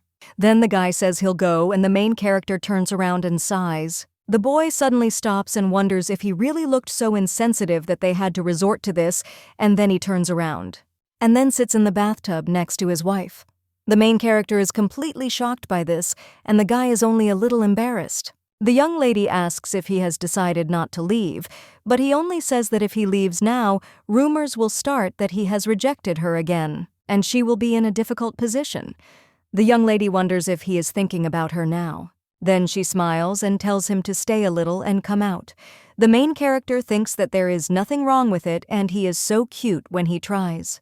The girl says that since this is how it turned out, maybe they can help each other wash like real spouses. The guy turns around a little embarrassed and says that it's not that he doesn't want it. And the main character only notices his scar and asks when it appeared, and then reaches out her hand. The marquise tells her to wait, and the young lady apologizes and asks if she was too close. But he only becomes even more embarrassed and asks why she doesn't keep her distance at all in such a situation. The young lady says she was just worried because it seemed like the guy was in a lot of pain. The young man thinks it would have been better if he had just left. After all, he can't help but look at her, so Nadia suggests just talking. She says that so much has happened in that time, and the marquis says that if you think about it, he never thanked her officially. But thanks to her, the lands of Winterfell became much richer, because these lands were always limited in resources, and they did not have enough food and minerals. But now there is, and a powerful army at that. The guy says he is sincerely grateful to her. The main character just smiles and says that there is no reason. She understands that for the first time someone has acknowledged her, and this makes her feel so happy. She also thanks Glenn, and he asks why. Then the girl answers that it was because he married her. The guy is even more embarrassed by this. The next day, the two of them are eating at the table. The maids whisper, One of them says that they seem to have had a great time together yesterday, and the other says that they were in the bathroom until dawn. The main character is happy because she got enough sleep and took a bath, and now she is eating with a smile on her face. But for some reason, the marquee could not fall asleep after eating. He gets up from the table and says that today is the day to inspect the territory. One of the maids tells the master that he and the mistress can go and inspect the grounds. Glenn just remains silent, and the girl adds that he hasn't been there for a long time, and besides, a huge market opened there today, and there is something to see. The young lady is a little puzzled by this. She thanks Risa for her concern, but claims that she also has to deal with the things she has been putting off today. The Marquis only extends his hand to her and offers to go together, after which they find themselves at the market. Nadia says she heard there were a lot of people there, but she didn't think there were that many. The boy says that the Rhine regions have joined Winterfell, but suddenly the young lady is pushed by one of the passing people. And others, seeing her, ask if this is not the lady. The second villager says that she just looks like her because the lady would not wear such cheap clothes. The woman asks if he thinks so, and there is another person behind him. He looks at the main character with an empty and at the same time furious look. Glenn says that since there are many people there today, it can be dangerous, and it seems that even the guards have already disappeared in the crowd, so he suggests going back home, and then again. But suddenly that same man runs towards them. He screams that this is the offspring of Balazit, and it's all because of her, but suddenly the Marquis stands in front of his wife to protect her. And then he immediately puts the guy on the ground, and with a cold look he asks who the hell he is. The boy lying on the ground tells the master that she is the daughter of Balazit, the worst enemy of the north, so he should not let himself be fooled. Because of her damn family, his brother died.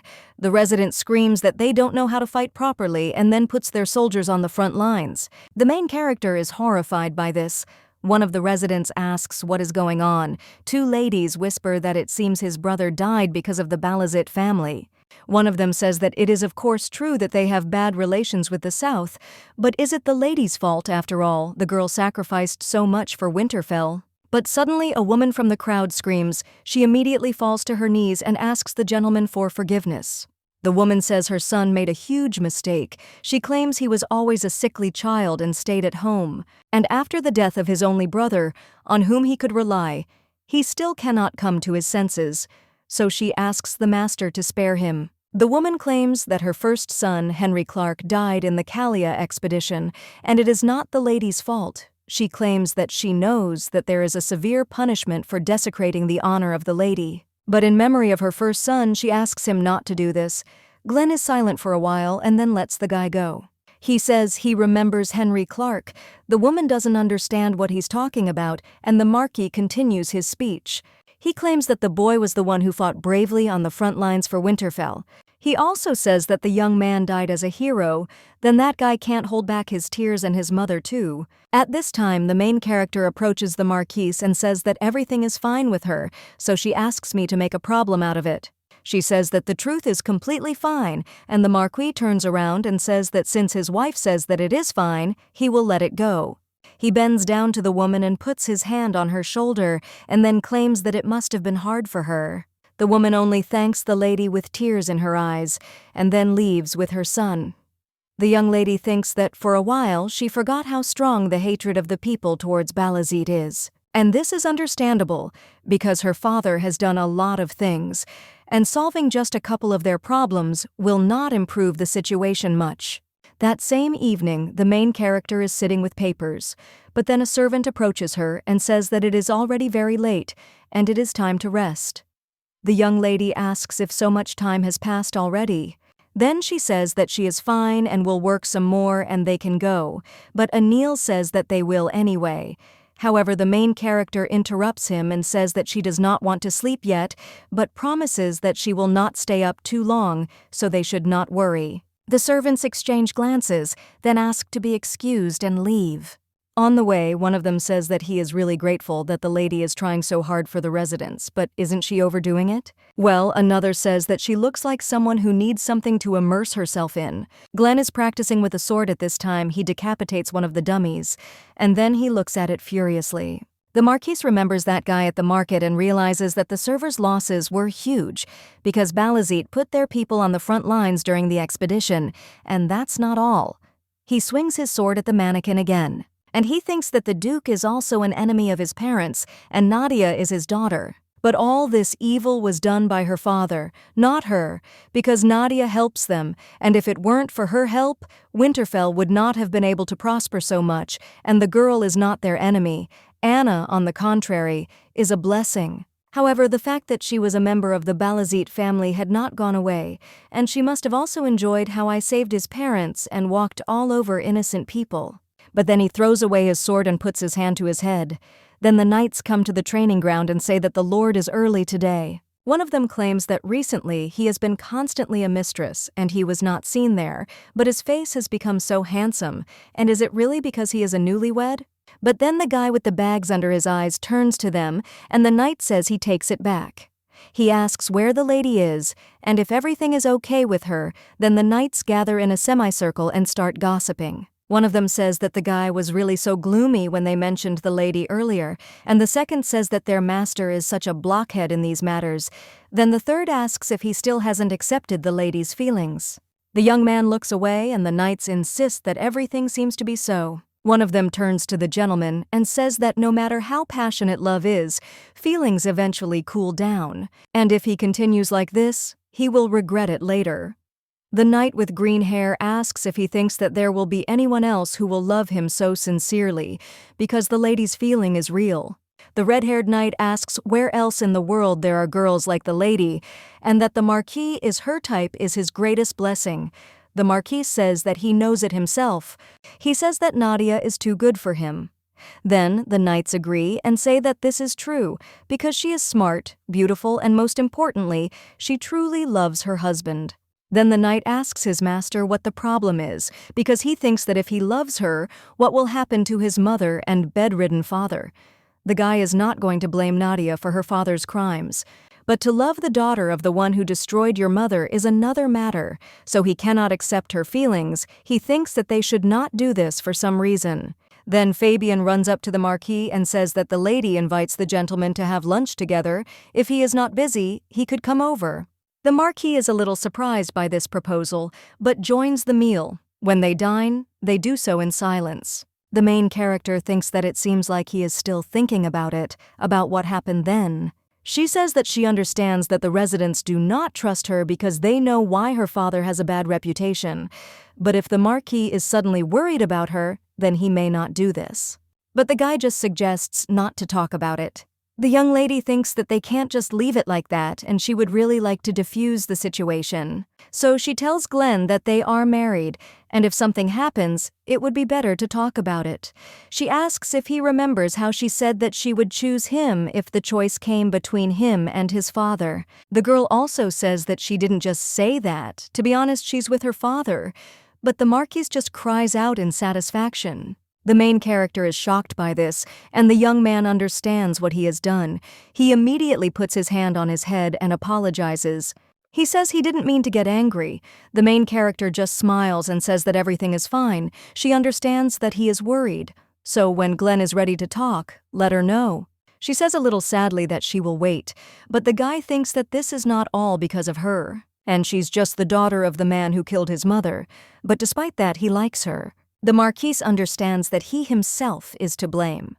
The young lady then heads down the corridor to her room. But Fabian catches up with her. He screams for the lady to wait for him. The girl asks what's the matter. And the knight says that it seems that the gentleman has upset her because he has been training all day and hasn't even come into the office. The young lady only looks a little sad after these. The knight asks to listen and asks if the lady knows about the disaster that happened to his parents. The girl understands that he is talking about the fall of the carriage from the mountain ridge in which the Marquise died. Glenn's mother died, and his father still cannot leave from a serious injury. The knight says that the young lady's father was the culprit of this disaster. The main character says that she understands. The girl knows about it because her father clearly hated the Marquis and did not hide it at all. The knight adds that the master suffers greatly because he fell in love with the daughter of the one who harmed his parents, and it seems that because of what happened in the village, his suffering has only increased. Fabian claims that he wants to say that this is in no way because of her, and that there is nothing that can be done about this situation, so he tells the lady not to blame herself. The girl just smiles and thanks the knight, and then goes into her room. The young lady thinks that it is not that she did not understand why the people of Winterfell considered her father their enemy, but still it was not he who killed her mother and wounded Glenn's father.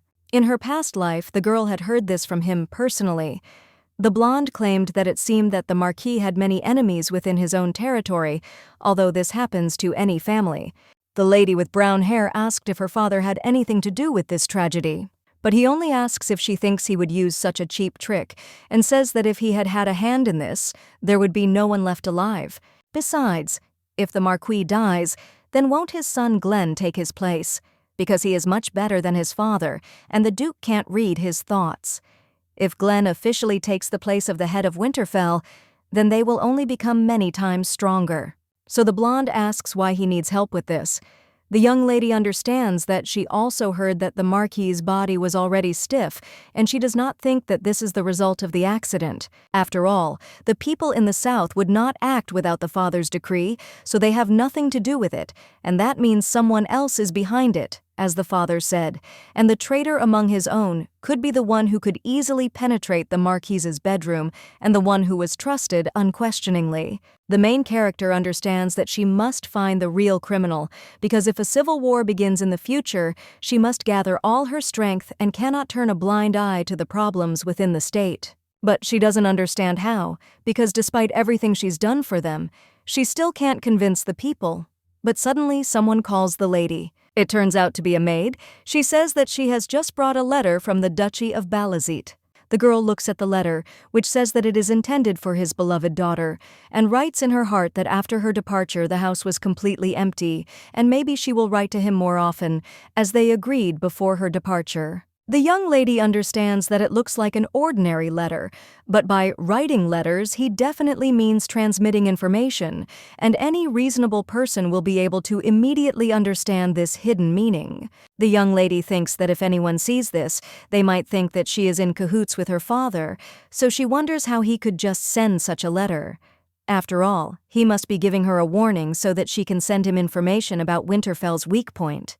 The maid asks if the mistress wants to write an answer and prepare a paper for her, but the young lady says no, and she wants to think about the answer. Nadia understands that she cannot leave everything as it is. At this time, the Marquise's aunt is surprised. She asks if Glenn really stopped going to that girl. One of the servants says that he has given her gifts and heard that the master has been busy with work lately, and there is constant talk that their relationship has cooled. It seems that the fact that one of the locals attacked the lady with words about her being a spy became a problem, and they say that this man's brother was a valuable soldier of the master. The woman only smiles hearing this. She says that means there is a chance. Even though the Marquis seems to be in love with this girl, Grace thinks that usually all doubts start growing from something insignificant and grow tied to the death of his mother, then it will be much easier to shake him. The servant claims that the Marquis is already going too far, and that at first he entrusted the household affairs to the mistress, and now, as soon as she appears, she immediately runs away, and this cannot continue any longer. The guy claims that he can no longer calmly watch the Winterfell family pass into the hands of Balazit. The woman tells him not to worry and to leave it all to her, after which she gets up from the couch and sit down at the table with a paper. Auntie thinks that no matter how outstanding this girl is, she won't last there even a year. After which she writes a letter, and you think that the young lady is unknown, who from this family is her people. She then hands the black-haired boy a paper and tells him to pass it on with a smirk. She also tells him not to forget to tell them to burn the letter as soon as they read it. Glenn is training again from the very morning. This time it is archery. He hits the target with one precise shot. The main character watches him from behind. She thinks that this awkwardness between them needs to be sorted out for the sake of the future. She is worried that he has become afraid of her again. So the girl approaches her husband and asks if he can teach her too, and the guy asks what. Then she looks at the bow in her hand and wonders if she really wants to learn how to shoot it. Nadia asks if she can, but he just turns around without saying a word. The young lady realizes that, as she thought, he is uncomfortable with her again, but he only says that newbies take advantage of this, and she takes a simple bow out of the box. The main character smiles in response and takes the bow in her hands. The guy tells her to put the arrow in and pull the bowstring. Nadia, her hands shaking, asks if she's doing it right. Well, the guy just comes up to her and corrects her stance. He says that it's better to put her legs wider, and the girl had better stand straight and not bend her body, after which he tells her to pull the bowstring to the limit and helps her with this. The young lady is embarrassed by this, but when she shoots the arrow, it simply falls. The young man says that she will have to try to get used to it, and if she wants, he will set aside time for practice. Then the main character thanks him, and the guy talks about what happened last time. Nadia asks if he still worries about it because she really is fine, but then he, a little blushing, thanks her for today. The main character, with a sincere smile on her face, says that you are welcome. A little while later, one of the maids heads into the garden, looking around to make sure no one is following her. And then, in the bushes, she finds her basket with sewing material. She thinks it's also good that no one found it. After which the girl begins to embroider. She thinks how dark it is. But suddenly someone screams out who she is. It turns out to be one of the knights. He asks what Idy is doing so late at night. The girl asks why he is there at such a time. The guy claims that the lady asked him to heat the room, so he is looking for firewood. But suddenly he notices that the young lady's needles and threads are falling out from behind, so he asks if she is secretly working. The guy asks if close servants can do part-time jobs, since they are paid twice as much for caring for just one person. He immediately grabs the maid by the hand and screams at her to come with him, because everyone should know what she is doing. He claims that her mistress should be asleep by now, but Mistress Grace is still in the main house. The girl asks Jacob to wait and not to do this because when she gets the money, she will split it with him. But the knight only screams if she wants him to have problems because of this, and then tells her to stop talking nonsense and go, after which he throws her into Mistress Grace's room. The woman asks what the noise is late at night, and the guy says that this maid serves the mistress, but she secretly does sewing as an additional income. Instead of taking care of her mistress at night, she was busy with other things. Jacob says that the mistress must throw her out of the mansion. The young lady hearing this is horrified. She says the lady that she did not betray her mistress and simply, but the woman only looks at her and asks what she is talking about. And the blonde continues and says that she needs money. Their salary is not enough for expensive medicine for a loved one. The woman just clicks her tongue and asks what kind of medicine is so expensive, and the girl says that together it costs about 1 gold coin. Grace just leans over to the girl and asks if the marquise could take care of her own out loud. And then he hands the girl a bag of money. She says that this should be enough to pay for the medicine. The next day, the young lady greets Mrs. Grace with a smile. The woman says that they have not seen the Marchioness for a long time. She also claims that it was only lunchtime and she was already at work. The young lady says that it is her personal business, and she writes a letter back to her father. The woman says that maybe she has disturbed her, but the main character says that not at all, and it is not such an urgent matter, so she offers her aunt to sit down. Well, the girl thinks what happened, because that woman is not the kind of person who can come to her first. Grace just sits down and claims that she came today to apologize. The young lady does not understand why she decided to do this so suddenly. And the woman says that frankly she thought that the girl was a spy pursuing her own goal, but she took such selfless care of Winterfell, and she heard the knights talking and realized that she was wrong. Grace says that she is very sorry for not recognizing the young lady's sincerity and for being so rude, and then asks if the girl will accept her apology. The main character immediately replies that, of course, she will do it, and the woman is a little shocked because she did not expect such a reaction. Nadia just smiles and says how glad she is that she spoke about it. After all, for her she is the same aunt as for Glenn, and henceforth she can feel comfortable. The woman says that she is very grateful to her for her mercy and asks if she has seen Glenn's father yet, because it seems that he does not have long left, so let the young lady go and say hello before he passes away. The young lady understands that when they first married the marquee, there were always guards standing outside his father's room who did not allow anyone to enter, but then everyone considered her a spy and was afraid that she could harm him. And now the main character agrees and says that she will do so. The woman says that this is great and she is worried that she has taken too much of the young lady's time. So she gets up from her seat and says that she will probably go. Then the main character asks her not to say that because the girl was glad of her visit, after which the young lady orders Adi to accompany the lady. The maid obeys, and after that the young lady is left alone. She immediately looks with a cold gaze. A little while later, the girl standing at the window thinks about the words of that woman, but she said to visit the marquee, and there must be a reason for such a sudden attitude. The maid approaches the mistress and asks if she would like some more tea. The main character refuses, and the maid apologizes to the mistress and asks if she really will go to visit the marquee. Nadia says not now, but she has to go. She claims she has been meaning to for a long time, but has not had the opportunity. The young lady thinks she should take the chance and find out who is trying to harm him. The maid tells her mistress that she knows it is none of her business, but the young lady should be careful. The girl claims that she is talking about Lady Grace and that their relationship has changed so suddenly that she is very worried. The maid excitedly says that she is in no way slandering her and she knows how much the woman tries for the sake of her family, but the maid is only worried about Nadia.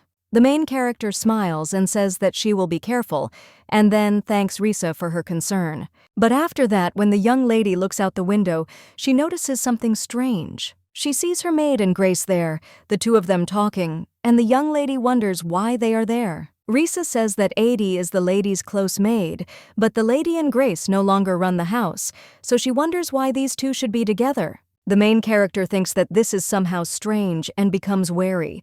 That same day, she decides to visit the head of Winterfell. The girl comes there with the butler and looks at the lying man, and Gordon claims that it is Isaac Winterfell.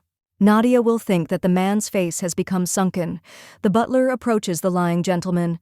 He claims that the younger owner has married them and asks Togo to look and see for himself how beautiful the new marquise is. Gordon asks if the gentleman didn't say that he always dreamed of holding grandchildren. He claims that the new marchioness is beautiful and smart, and the union of these two wonderful people will give many beautiful children.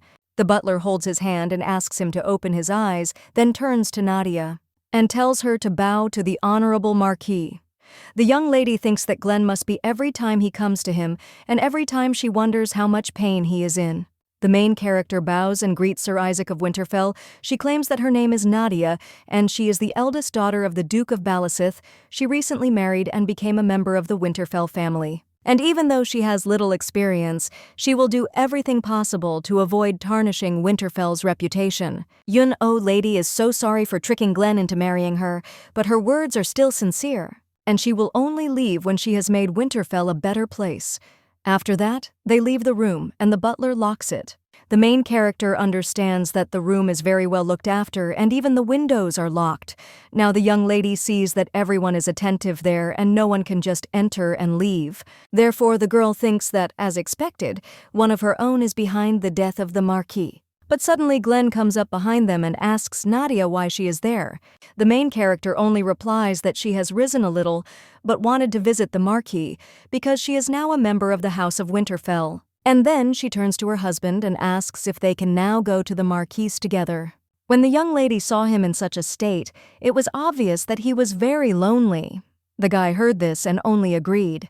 Then Nadia says goodbye to the young man and says that they will see each other again, and then wishes him a good visit to his father. But suddenly the main character remembers something else and turns around, addressing Glenn. And then she goes up to the guy and asks if he will give her a minute after he visits his father. A little while later, the main character is sitting in bed with a stack of papers. Risa says that it's time for the mistress to go to bed. It's already midnight. The young lady asks if the time has flown by so quickly. The other maid only says that she has heard that other families do not stay so long and that their mistress works the hardest. Heidi says that the marquis is also good and asks when he will admit that he has the most hard-working and kind, virtuous wife. The maid asks the young lady if she thinks it would be better to use a love potion, after which she approaches the mistress. And he asks if she knows the legend of the 1,000-year-old tree. The young lady says that she is hearing about it for the first time. The maid adds that there is a large tree growing near the northern gate of the castle, and it is 1,000 years old. They say it existed even before the castle was built, so the tree is magical and filled with spirits. She will answer in the spring only one day and only at night. There is a legend that if you pray to this tree for love, then you can make anyone fall in love with you. One of the maids cries out that it is true and the tree has brought more than one couple together. Others say that maybe their mistress will make a wish as a joke, and they will check if it comes true. Then the young lady says that this is just a legend, and it turns out that they just want to look at the tree. The maids say that they only heard that it is very beautiful and blooms only once, but if they go out at night, the ugly maid will scold them, so they ask the mistress to go with them. The young lady agrees and asks when it blooms, and the maids say that in 3 days and thank their mistress. The next morning, Risa is sleeping peacefully in her crib, but suddenly she wakes up from some sounds. It turns out to be 80. The maid asks why her colleague is up so early, and the girl replies that she just woke up early. The maid thinks it's a bit strange and wonders how long the girl sleeps anyway. Risa asks if 80 is going somewhere and if she needs to get ready, and the blonde replies that she just thought that she should go to the cafeteria to be there first. But then a bag of gold coins suddenly falls out of her dresser. Risa is shocked and asks if they are gold. And then he asks where 80 got so much money, but the blonde just turns around and says that she'll go. Risa is a little worried by her friend's behavior. After that, she gets dressed and goes into the dining room where the maids are already eating.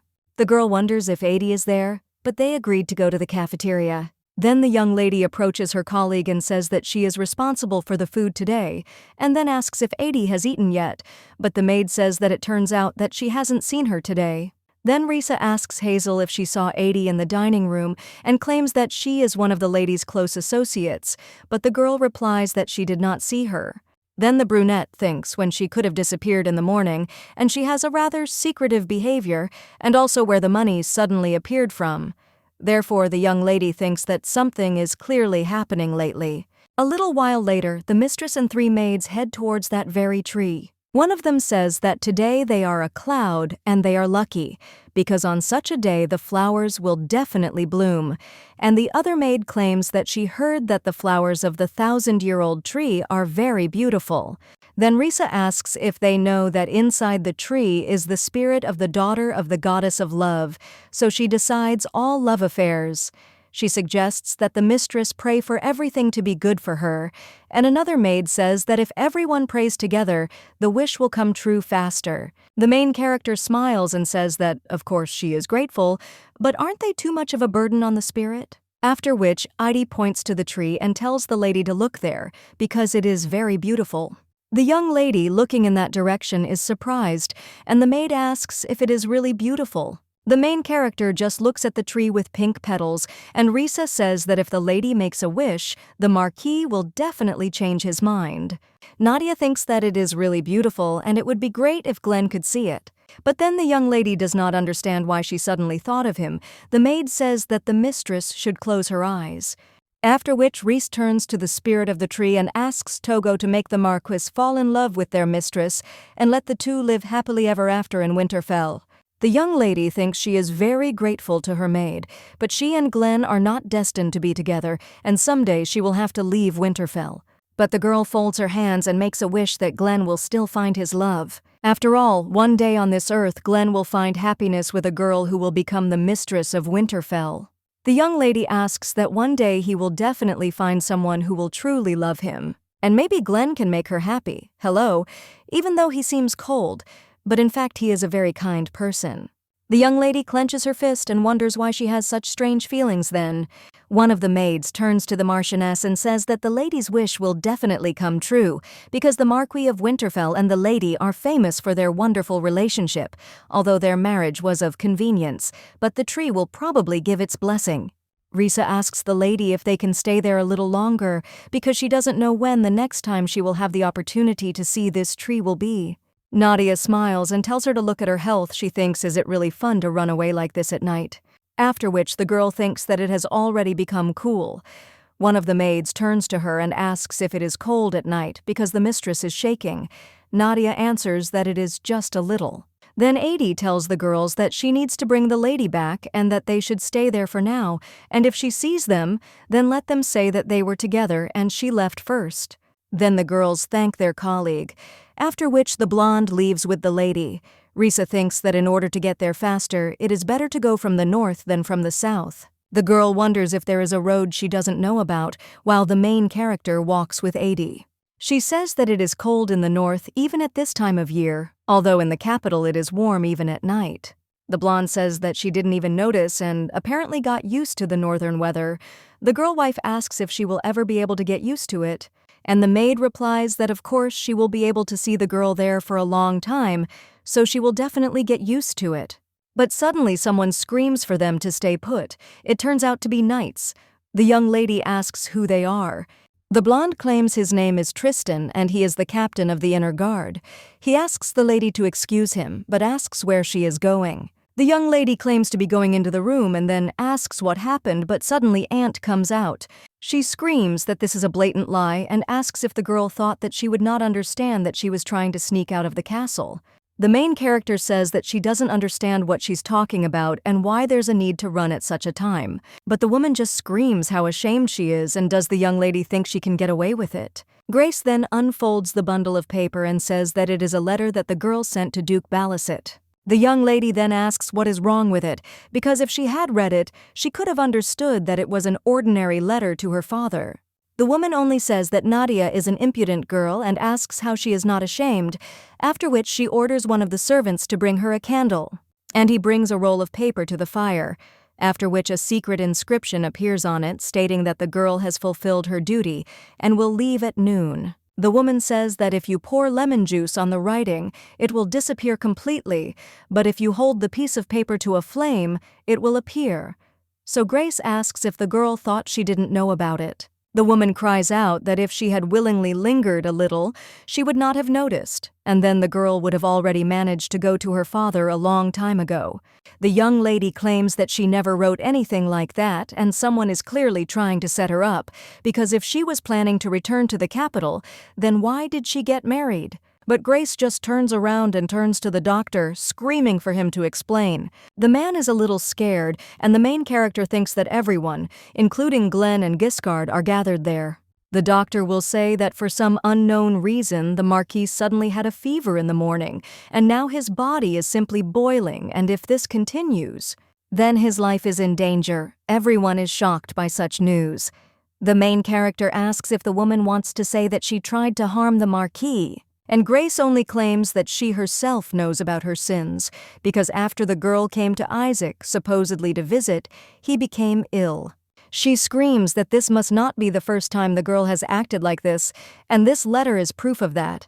After which, the aunt tells Glenn to look at this shameless woman, because she tried to harm his own father, so the girl should be immediately seized and interrogated. Glenn just frowns, and Giscard tells the lady to calm down first, because she is seriously worried. The woman asks what it means to calm down.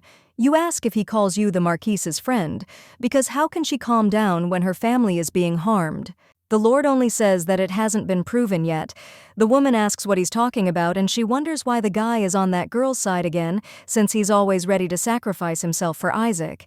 Giscard says that it is worth starting with the fact that the lady has no reason to harm the Marquis, because Winterfell is headed by Glenn and he personally would not want his daughter to see the benefit in taking the life of the Marquis. The woman simply hands over the letter and asks the Lord what the letter is about then, and why the illness worsened after this girl visited her brother, and now she was trying to leave the palace at midnight, as written in the letter. The young lady claims that she just wanted to see the 1,000-year-old tree bloom, and that's all. But the woman just turns around and asks if she's going to continue acting like a fool, because why did she try to take the shortcut instead of the northern gate, which leads straight to her chambers? She cries out to Glenn. Isn't he embarrassed by all this and the Duchess of Balicet, the woman who killed his mother? And now she's trying to kill his father. The guy just looks at her furiously, and the woman thinks that this expression is very scary. But what's more terrifying is that the person he tried to give his heart to tried to destroy his family. Grace thinks that even if Giscard is on her side, the girl won't be able to go against Glenn. The guy just approaches Nadia and says that he wants to hear her version. The girl agrees. She asks if the lady says that the letter states that she intends to harm the Marquis and go back to the capital. The woman says that it is exactly so, and the evidence is obvious, so the girls better not pretend. Well, the young ladies say that it is very strange, because she wrote this letter in Glenn's presence. Grace is shocked by this. And the young lady turns to Glenn and says that he was there when she wrote this letter and asks if he saw that she wrote something secret with fruit juice. Grace wonders what she is even talking about. She screams that this is complete nonsense and the girl is only adding fuel to the fire. The young lady tells Glenn to answer, after which the guy claims that his wife is right, and she wrote this letter in his presence. So it turns out that someone forged the letter to slander his wife. The woman is shocked by this. She wonders why he still listened quietly, and also why Adie told her about Glenn. The guy just asks why his aunt did this, but she just screams in shock, asking what he was even talking about. And does Glenn really think that she is trying to set up the girl? She screams that it is someone's plot, and she also does not know what is going on. But the guy only comes up to her and says that she herself forged the letter and somehow worsened his father's condition. And then she made all this noise in the middle of the night, and now she claims she's innocent. The guy claims that if he had accused his wife now, the truth would never have come out. He asks if this is what the woman wanted and if Mrs. Grace is to blame for the accident with the carriage. The woman only screams that this is all nonsense and Isaac is her brother, and she would never do anything to her family. But the guy only claims that if the woman really worried about him so much, she would look for the real culprit. They tried to harm his father in order to blame Nadia. After which, he orders the arrest of Mrs. Grace. She only desperately screams for Glenn to listen to her, because she really is not guilty. The woman thinks how this happened and at what moment. She thinks that if that stupid maid had done her job properly, then everything wouldn't have turned out like this. And since the guy is looking for the culprit, who else does she have a chance? That's why the woman points at Adie and screams that this maid is to blame for everything, because she brought her that letter. Grace thinks that the girl was with her, and I can't avoid an investigation, because when the interrogation begins, they will definitely believe her more, because she is a member of the family and so she can hang everything on the maid. But the main character only defends her maid. She says that her mistress was not enough, and now she is looking for a victim. The girl says that she thinks she should say this. But I don't have any sick brothers and sisters. The woman thinks, what does this mean? And didn't the girl get a second job to pay for her sick brother's medicine? And if she has no reason why risk herself and take such a step? She remembers how one servant claimed that he was carrying firewood at the request of the mistress and then accidentally saw this maid. Grace wonders if the story about Jacob passing by and seeing the maid who had lost her way is a complete lie. The woman understands that this stupid girl planned everything. The young lady approached the marquee a little while ago. He asked if the Southerners weren't to blame for his mother's death. Then who was? The main character said that Glenn had claimed that he almost got into the carriage too. The guy agreed. And the girl says that if that's the case, he could also have been in an accident, and of course this is just an assumption for now. But if this happened, it would only benefit one person. Glenn realizes everything in shock. He says that it would be beneficial to his aunt, but how can that be, since she is his father's blood relative? The main character says that she also hopes that it is not her, and this is just an assumption. Then the girl asks, why don't they check, because there is some way to prove it. After that, after consulting with Glenn, she chose the most suitable person in whom she had deep trust. Nadia told Adie that she played the main role in this matter, and the maid obeyed her mistress. The main character says that in fact it was the end that she doubted that the lady was guilty, but fortunately or not, she was caught. The young lady had no idea that this would happen. Grace is now in complete shock, and Glenn approaches her and says that the lady will be presented in the court of Winterfell for charges of harming the marquee. He tells her with a furious look that she shouldn't even dare count on protection, because she will definitely be thrown out of Winterfell. The woman does not believe in everything that is happening and only screams. Glenn then covers his face with his hand. The main character asks if he is okay. The guy claims that he didn't want to believe until the very end, because besides him and his aunt, his father had no one at all, and if not him, who else would take care of his father? The guy thinks, how dare a woman kill his mother and live in his castle like a rat? Nadia worries about Glenn. He also says that he is indebted to her again, but the young lady only tells him not to think about it since it concerns her. The guy calls his wife by name with a sad expression on his face, but then Giscard comes up to them. He claims that he will take charge of interrogating the lady, and the marquee can rest assured that they will conduct a thorough investigation so that no one can escape punishment. Glenn says that he trusts him. And the Lord then thanks the lady for her help and asks if she should be escorted. The marquee says that it is a good idea. And then he extends his hand to his wife. The main character did not expect this at all, but she takes his hand and heads to her chambers. After they arrive at Nadia's room, the young lady thanks her husband for accompanying her. And then he says he will go. The girl understands that he may seem calm now, but inside he is still grieving. The young lady is already turning around. But then the Marquise grabs her hand and pulls her into his arms. Nadia is shocked by this. She blushes a little and asks Glenn what happened, and he just keeps hugging her. The guy thinks that today it became clear who was involved in his mother's death, and although he should be sad, he is completely fine. After all, it turned out that the girl is not the enemy's daughter and his heart is calm. The main character only pushes Glenn away a little and asks if he is okay. The guy apologizes and then says he has something to tell Nadia. The guy thinks he can't help but admit it. But he can't imagine Winterfell without Nadia, so he wants to say something. But then he just looks away and says that they should talk about it now, and he will choose another day. But the girl must be tired, so let her rest. The young lady wishes him good night and enters the room, but when she is alone, she wonders what it was. The next day, Glenn, sitting in his office, asks Guiscarda, did the woman want to make her son a lord? The man replies that, and after long hours of interrogation, it turned out that she went to great lengths to make her son a lord. It seems she has a lot of people in the city center, and she put a lot of effort into planning the accident. The Marquis says Grace is so blinded by greed that she tried to kill her relatives. The Lord then asks what they will do with her, and Glenn replies that the punishment must be proportionate to the crime.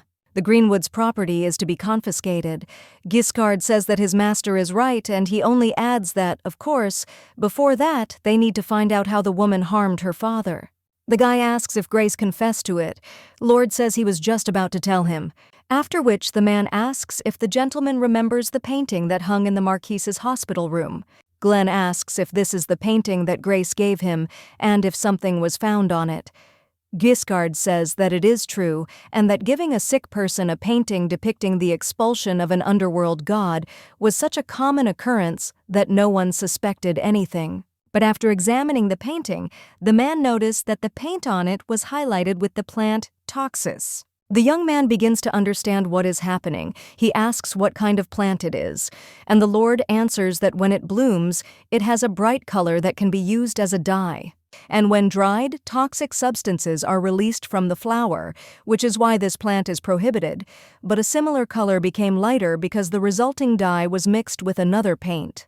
This plant does not have such a strong effect on healthy people. Glenn adds and says that the sick like his father can be easily finished off.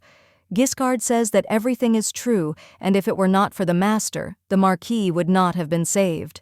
Then the boy asks what they say about his father's condition and whether he can still be cured. Lord claims that there is no exact answer, but his condition is now stable, and he thinks that for now it is worth just waiting. Glenn says that when there are any changes, the Lord must let him know. The main character is training with a bow at this time, and she has clearly gotten better at it because now she hits the target right on target. Fabian says that the lady is simply beautiful, and he heard that she is a beginner, but she did just great, and it seems that the gentleman's training helped her. The young lady doesn't understand what he's talking about, but then she remembers those same training sessions and blushes a little. But then he immediately pushes such thoughts away. The knight asks if everything is okay with the young lady. The main character does not understand what he is talking about, and Fabian claims that thanks to her, they found out who tried to harm the Marquis, and now there is nothing more to worry about. So the young man asks how she is coping at all. The main character only asks the knights if they can finish earlier, believing she needs to go back now, and the guy agrees. After which the young lady leaves the training ground. She remembers the Marquise's words and thinks about what he was trying to say then. It may sound funny, but what if he wanted to confess his feelings to her, even though they are in a different relationship now? But the young lady wonders if she will be able to leave Winterfell then. At this time, someone reports that the team investigating the lair of the dragon Rayo is returning. The main character says that they finally returned and the atmosphere hasn't been very good lately, so it's good that they came. The man with gray hair says that it is true because there is a lot of stuff there. He claims that he has never seen so much gold and treasure, so he thinks that they should be sold slowly so that the price does not fall. The main character agrees and says that they will leave this matter to him. The man says that it seems that they have found many relics and documents. Therefore, if they are put up for auction, there will be buyers for them. Arthur says that thanks to them, Winterfell will be able to accumulate a good amount of money, no less than the Southerners. But suddenly one of the knights screams for the master to look and then runs towards him with an egg. Glenn is a little shocked by this. The knight says that this is the egg that he found, and Fabian asks if it is a dragon's. And then he excitedly cries out that it is amazing and asks if a little dragon will hatch from it. The marquee claims that perhaps the dragon there is no longer alive, since after the owner's death it was forgotten. The other knight says that he thinks so too, but nevertheless it was a pity to leave him there, so he asks what they should do. Glenn thinks for a moment. He doesn't understand what to do with this egg, because he can't break the shell to check if the baby is alive, and he can't just take and sell a valuable item, which is apparently a dragon egg. But then an idea comes to him. So the guy turns to the main character. He asks if he can trust her with this egg because the girl found Rio, so it is on her. The young lady asks if this is true and if I can trust her with such a valuable thing. The marquee says that of course the chances of it hatching are extremely low, considering how much time has passed since the dragon's death, but it will be a unique decoration. The young lady accepts the egg and thanks her husband. After this, the dragon egg is placed in the office, and the maids immediately look at it with interest. One of them claims that she would never have thought that she would see something like this in real life. And Risa says that if the baby really hatches, then they will have to raise the little dragon. The blonde says how cute he will be. And another maid asks if it will be possible to tame him, because then the mistress will become a dragon rider or a tamer. The main character approaches them and says that they shouldn't wait for this because a lot of time has passed since the death of the adult dragon, and even if it was a real dragon egg, it would not have survived until now. One of the maids says that again the mistress still hopes for hatching because they see that the young lady would also like this. The main character just smiles. She thinks that this is the first gift that Glenn gave her, so she will take care of it. Suddenly, Gordon knocks on the door. The marquee turns around and asks what happened, and the butler says that a message has just arrived from the capital. He claims that Lord Jiho killed the poisonous dragon Gadabiru in the south of the country. Glenn asks what he is talking about. The main character understands that it seems that Gordon is talking about something that happened in the past. Although Jiho gained some fame for his expedition to Kalai, his true glory came only after he slew the poisonous dragon Gadabiru. In addition, he became a hero of the war with demons, but the main character wonders what will happen in the future. The butler adds that the capital is now buzzing with news, because if in the north there is a war hero, the marquee, in the south is the dragon hunter Lord Jiho, and Gordon fears that this will lead to the strengthening of the south's influence. The marquee claims that whatever they do, they will do what they must, because to each his own. At this time, Duke Balazit enters the hall. He asks if this young man is behind the death of Gadabiru. The blonde claims that he is greatly honored that the dragon slayer himself has come to them. Jiho tells him to stop joking like that because the Duke is flattering him, but the protagonist's father not only tells him to come back, after which the guy bows down and says that the 27 Reavers are returning to the Duke. The blonde says that the boy did a great job. He thinks that the dragon found in Valen Castle was a weak spot for the boy, but now that he has earned the honorary title of Dragon Hunter, the Duke knows that he will not go down without a fight. After which the Duke says that Jiho is just in time and he has someone to introduce the guy to. After which he calls Aiden to him and claims that he is his nephew. He graduated from the academy this year and returned to the capital. Aiden says that it is very nice to meet you, and then claims that Lord Jiho's fame has reached distant academies. The brunette says his name is Jiho. He claims that he is not that great and is simply enjoying the Duke's patronage.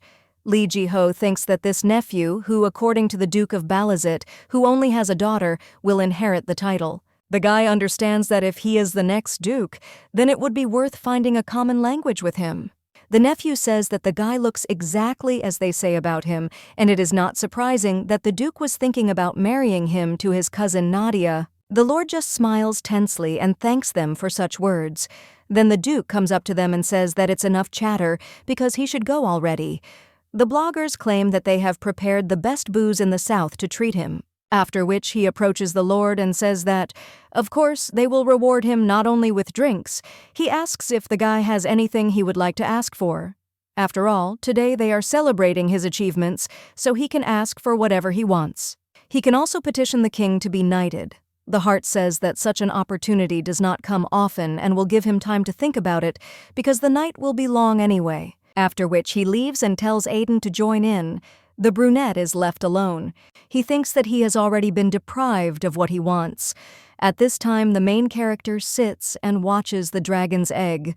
She thinks that the egg's color has changed somehow, and maybe it depends on her mood. At that moment, the marquee enters the room. The young lady asks if he has arrived, and the guy claims that he did not want to disturb, but the girl replies that everything is fine. Nadia recalls the events of that day and thinks that the relationship between them is somehow awkward because this is the first time they were alone after that day. The guy claims that he wanted to say something last time and is trying to say it now, but screams are immediately heard. After he opens the door, he asks what happened, and the maid, breathing heavily, reports that the senior gentleman has woken up. Afterwards, they all go to Glenn's father. The eldest gentleman asks if his son managed to marry Balazit's daughter while he was unconscious. Father asks if Glenn is saying that she foresaw the Black Doom, bought and sold medicine, devised a plan to take over Baelong Castle, found the location of the Rio Dragon, created new forms of armor, developed new farming methods, and uncovered Grace's plot. The boy claims that everything is correct. Then the older gentleman asks if the boy is saying that the young lady did all this out of love for him. Glenn says yes, but his father claims that no matter how quickly the situation changes, it still won't be able to change their financial situation. Gordon says it was love at first sight, and the gentleman is indeed very handsome. His father claims he looks like his mother, but there is no point in dwelling on that. Glenn sighs and says that in general he wanted to say that Nadia is not a Balazite spy and she is an ally of Winterfell, so there is no need to fear her. Isaac only asks if Glenn warns him in advance not to treat her badly, but the guy claims that this is not entirely true, after which he silently looks at his wife. The young man thinks that his father is partly right, but he did not want to hurt Nadia's feelings, so he continued to justify. The elder gentleman just laughs. He says that if the girl were a spy, Glenn would quickly figure her out. Isaac says that his son used to be a bore, but now he has suddenly become a caring husband, and it is true what they say about children being born upside down. The man says that he thinks his son is very passionate. The main character agrees and, a little embarrassed, tells her father that the guy is always there. The man smiles, and the butler tells the marquee that they thought he might be interested to know how the finances at Winterfell have changed over the years. So they prepared a book for this purpose. Gordon asks if the gentleman will look at it, and the man replies that he wanted to know about it and the butler is a fine fellow. Isaac leafs through the book and thinks that no matter how much Glenn says that the finances are fine, it is not enough to calm him down, because there were expeditions on this barren land and quite unsuccessful ones. But then the man looks at the book in shock, after which he turns to the butler and asks if these are really their finances. He claims that there seems to be something wrong there, because although the new lady has done a lot, there is something too much there. Gordon says he knows it's hard to believe, since he had a hard time doing it himself, but now their Winterfell can only rival the South in wealth. The elder gentleman is shocked by this. He turns to the young lady and thanks her, because the girl did a good job. Isaac says he was always worried about the financial issue, but now he is calm. The main character asks what her father is talking about, because it is not only her merit, because they all did it together. And of course it all worked out because Glenn trusted her. Dad says they're doing so well that they don't have to worry about dying. All that's left is to wait for the heir. The main character asks, a little puzzled, what he's talking about. And the man says that of course by law their family should have a successor and they both look healthy, so he doesn't think it's worth worrying about. Then there is an awkward silence. The first to break it is the father. Isaac asks if he is wrong. And then he asks why they are silent. The main character wants to tell him something, but then thinks that it is better for her to remain silent. After all, no matter how close the girl was to Glenn, in the end it would be she who would leave Winterfell, and if later there was a woman he truly loved. But then the young lady turns to her father and then says that the marquis said he does not intend to approach her. Isaac is shocked. And Glenn looks at his wife in shock. He remembers how he told her that he would never see a loved one in Balazit's daughter. The guy curses it and thinks that even though this situation was a misunderstanding, it cannot be denied that he offended Nadia. But the guy thinks that he apologized.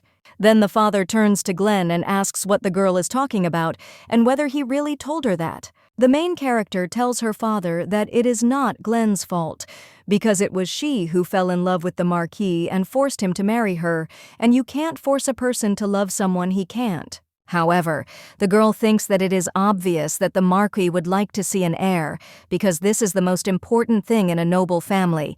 There is only one way to avoid divorce and keep the family name intact. Then the main character asks how about the marquis taking a concubine, but the guy is clearly not thrilled with such a proposal. The father asks why Glenn needs another woman if she is there, because the girl herself would not want to raise someone else's heir. The main character says that unfortunately, if the marquis wants this, she will not resist. Isaac tells the young lady that he has had enough and asks Gordon to come out too, as he thinks he should talk to Glenn. After they are left alone, the father asks how this happened and why there was such a conversation at all, because it is obvious that the girl is dear to him, and as soon as the father opened his eyes, Glenn was hugging her. The guy replies that he couldn't do anything. At first he thought that Nadia was a spy sent by Balazit and didn't think that she would take his words so close to heart. Isaac asks if his son has now changed his mind. The marquis replies that he has. And then the elder gentleman tells him to go and correct this misunderstanding and also apologize for all the offense he caused. The father claims that he sees that the girl is a very good person. Then the boy agrees with his father and says that he will do so. The young lady is already lying in her bed at this time.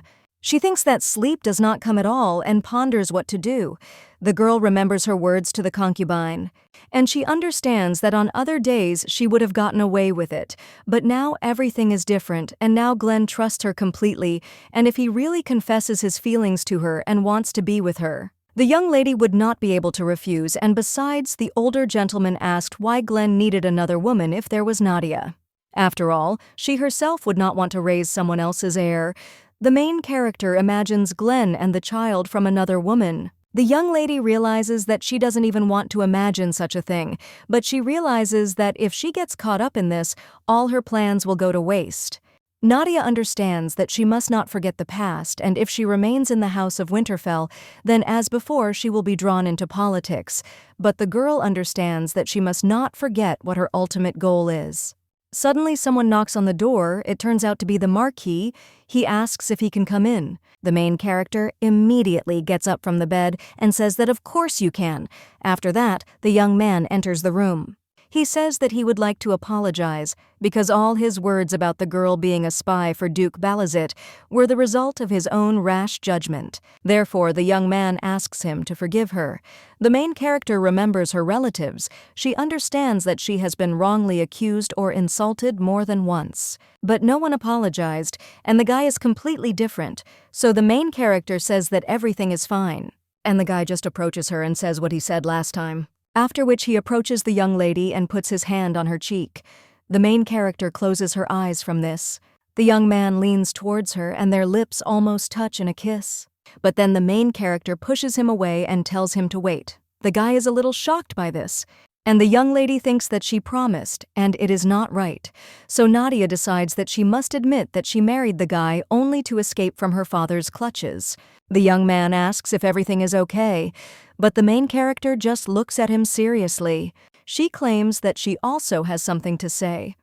Nadia understands that if the guy gets angry and says that he will divorce her right now, then nothing can be done.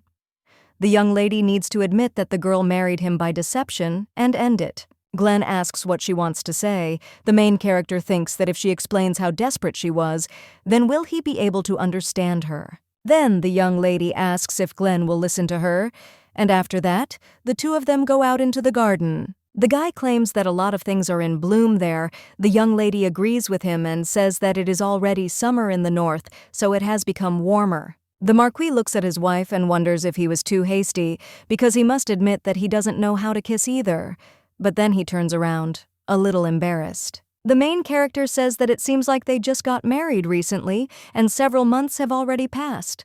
The guy says that if you think about it, this is their first walk after the wedding. And he himself thinks that he was too indifferent to his wife because the girl went all the way to the north to find him, and now, when he tried to kiss her, Nadia pushed him away. Now the guy is thinking how pathetic he is, and the main character turns to him. The girl asks if Glenn trusts her. He claims that there was a misunderstanding before, but now he of course trusts her. The guy wonders why there are such questions. And the young lady sadly says that she actually has something to confess and asks if Glenn can. You listen to her promising not to get angry. The guy is a little shocked at first, but then he gets down on one knee and says he swears that the girl won't tell. He promises to believe her. The main character remembers all the moments they spent together. She thinks that if she tells the truth, Glenn will be disappointed in her. Although the young lady's feelings were not sincere, she truly enjoyed spending time with him. Nadia thinks that she has such a strange feeling and wonders why her heart is pounding so much, but then tears start to flow from her eyes, and the girl does not understand what it is.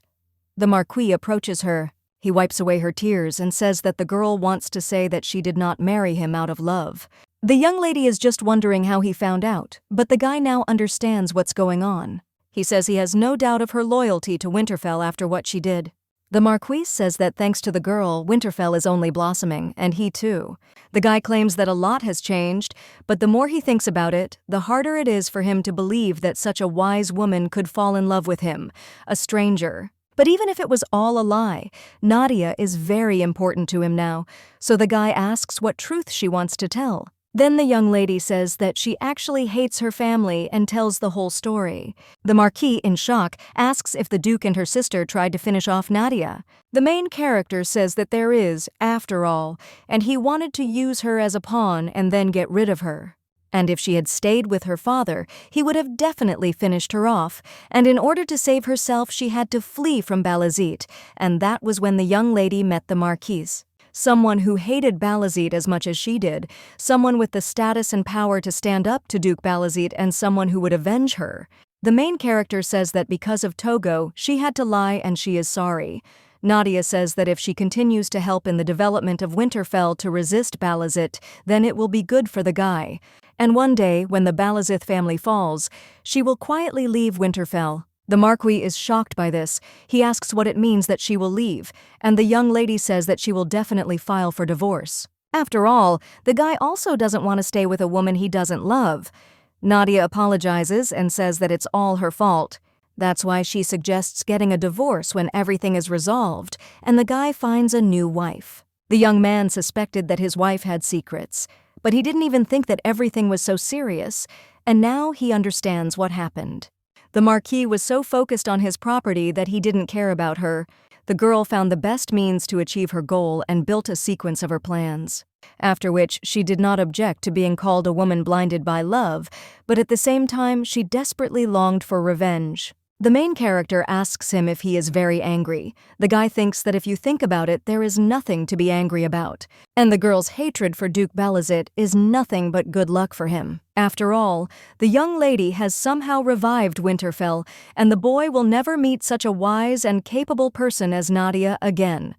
The young lady will take revenge, and the boy, in turn, will get rid of his sworn enemy, Balazit. But is this the rational approach when you get what you want?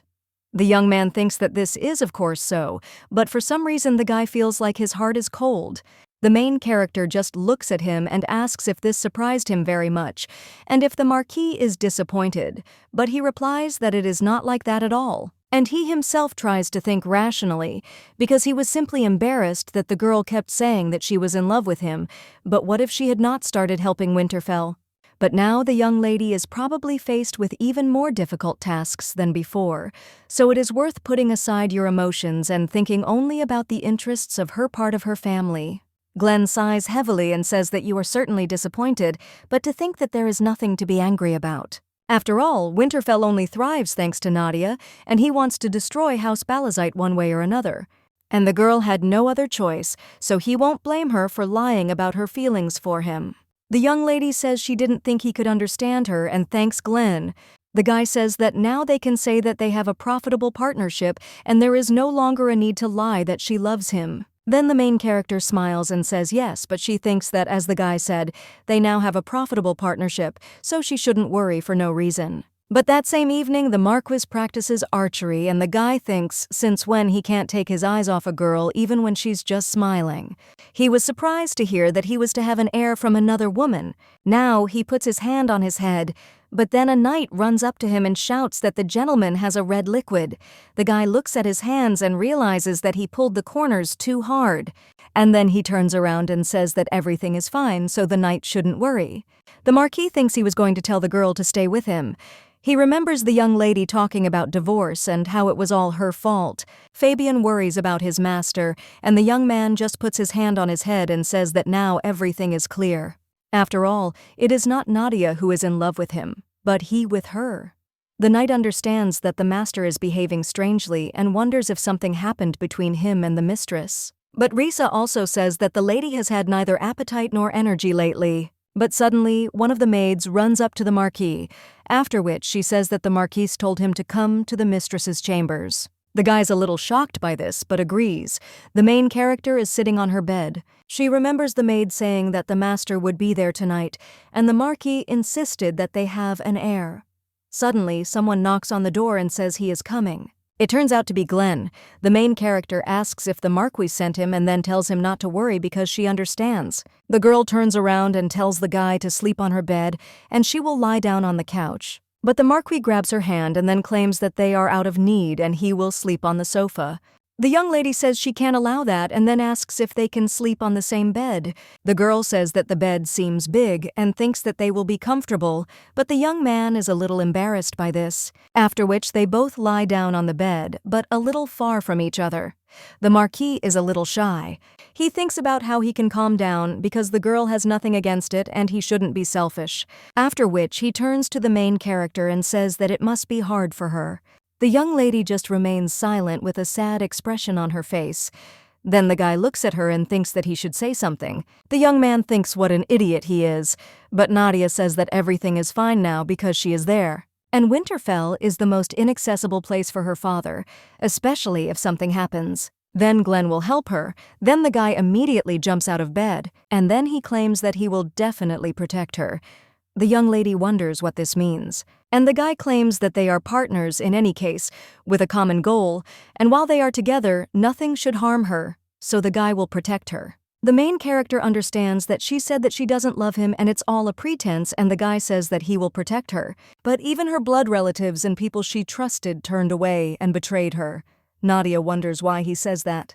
And at this time, the guy approaches the main character and hangs over her. He thinks that if the girl doesn't mind, then would it be greedy to ask her to stay?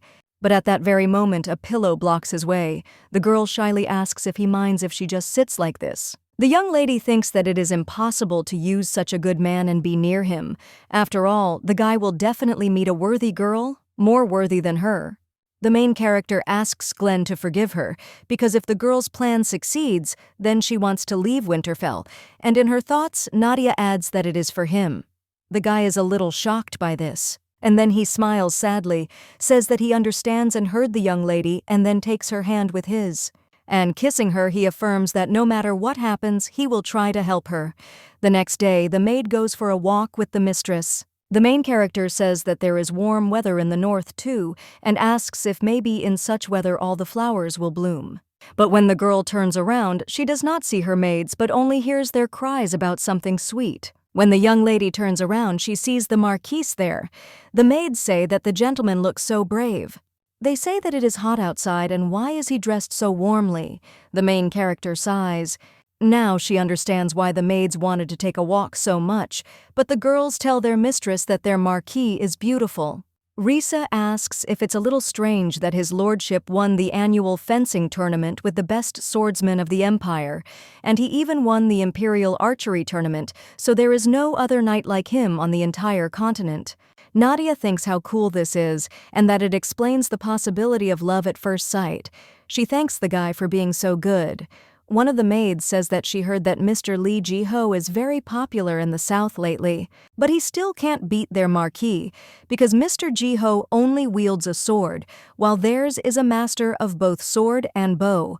Risa says that's not all, and he is known for his wits on the battlefield, and he is taller. But then the young man comes up to them from behind and agrees. They say that he really is taller. The maids are very scared by this. And the guy, smiling, adds that his shoulders are also broader. The main character laughs and asks what he is talking about. But the young man only looks at her and remembers how the girl said that she wanted to leave Winterfell. He thinks he said he heard Nadia, but he didn't say he would follow her words. The guy regrets everything he said to her, and it drives him crazy because he's tired of her after her family betrayed her. Now he turns to the main character and says that if she has time, would she like to continue her archery training? He thinks that he is not going to let the young lady go, or even if he does not have the opportunity to turn back time, he will create a new opportunity to convince Nadia, after which they go into the forest on horseback. The young lady is a little surprised and asks her husband why they are there. The girl thought that he wanted to practice archery and does not understand why they are there. But the guy says that the fastest way to improve skills is practice. The main character is shocked, saying that she can barely draw the bow and is not even sure that she will hit the target. But the young man tells her not to worry because he will keep a close eye on everything. The main character then asks where all the other knights are. She finds it strange because they came to such a remote place, so they need security. The marquee, blushing a little, replies that the other knights have not yet finished their training, which is why he did not take them, but he understands that this was a lie. After all, a few hours ago, one of the knights asked if the master wanted to know how to change the lady's mind, and the other cried out whether this really meant that Nadia's feelings for him had cooled. But this was expected, so they repeatedly told the gentleman that he had to stop avoiding her feelings. The guy angrily replies that that's not the point. He thinks that he can't reveal Nadia's secret to them, so all he can do is keep quiet. Ward cries out for the master not to worry and to trust them, because they, the northern guys, always keep their word. The green-haired knight says that the guys from the south don't know anything and call the northerners incompetent in love, but they are very wrong. And your knight says that recently the average aristocrat has been attracted to unreliable men like the northerners. They are already starting something like a lecture. The red-haired ward tells the master that now the Knight of Winterfell will conduct a special lesson for him. And to begin with, the marquis should suggest that his wife practice archery in the forest without their presence. So now the guy is talking to his wife and saying that if something happens, he will protect her, so the girl shouldn't worry about security. After which the young man suggests starting training for a real fight. This was the second step in the knight's plan, namely to seem cool to the young lady. After which Glenn pulls the bowstring and says that there is game roaming nearby. The main character is a little shocked by this. She wonders why so suddenly. And at this time, a monster crawls out of the bushes. The knights had sent it in advance and the marquis finished it off with one blow. The young lady approaches Glenn and says that she heard that the boy is the most outstanding archer in the entire empire, but this really amazes her. The marquis just clears his throat sheepishly and asks if she would like to try drawing a bow. The main character says what she wants, but she must have left her bow on the horse. Then the young man hands her the bow from his hands. He claims that he made it especially for Nadia, but he himself understands that this was the third step in the knight's plan, namely to prepare a special gift. Nadia thanks her husband and asks when he managed to do this, but she herself realizes that he is acting a bit strange today. The main character looks at him but hears some noise behind the stone, and when she looks a little closer, she sees a piece of red hair there. Now the young lady begins to understand what is happening. She assumes that the fact that they were left alone there and the game suddenly appeared was planned with the help of the knights. The two are sitting behind the rocks, and one of them says that it seems that Milady liked the gift, and everything is going according to plan. The girl remembers the gossip about northerners being inept in love relationships, but this situation is so cute. Then the marquis points to one of the trees and invites the young lady to try to shoot at its center. The lady with brown hair agrees and pulls back the bowstring, then releases the arrow. But she falls before she reaches the tree. The marquis says that she has become much better. This was the fourth step of the night's plan, in which Glenn was to praise Nadia without fail. But then he looks at his wife and realizes that something is wrong because she has bowed her head. But the main character can't hold back and laughs. The guy asks why his wife is laughing. The young lady says she just wants to, but you think that at first the girl thought he was a really cold and scary person, but it turned out that he was just inexperienced in such things. After which Nadia turns to her husband and says that he is very affectionate. The guy is a little embarrassed by such words, but a little while later it starts to rain. The young lady looks up at the sky and asks Glenn if even the weather was part of his plans. The guy asks what she's talking about. And then he turns to Nadia and, a little embarrassed, wonders if she really figured it all out. He then covers her with his cloak and tells her that there is an abandoned hut nearby, so they can stay there for a while until the rain stops.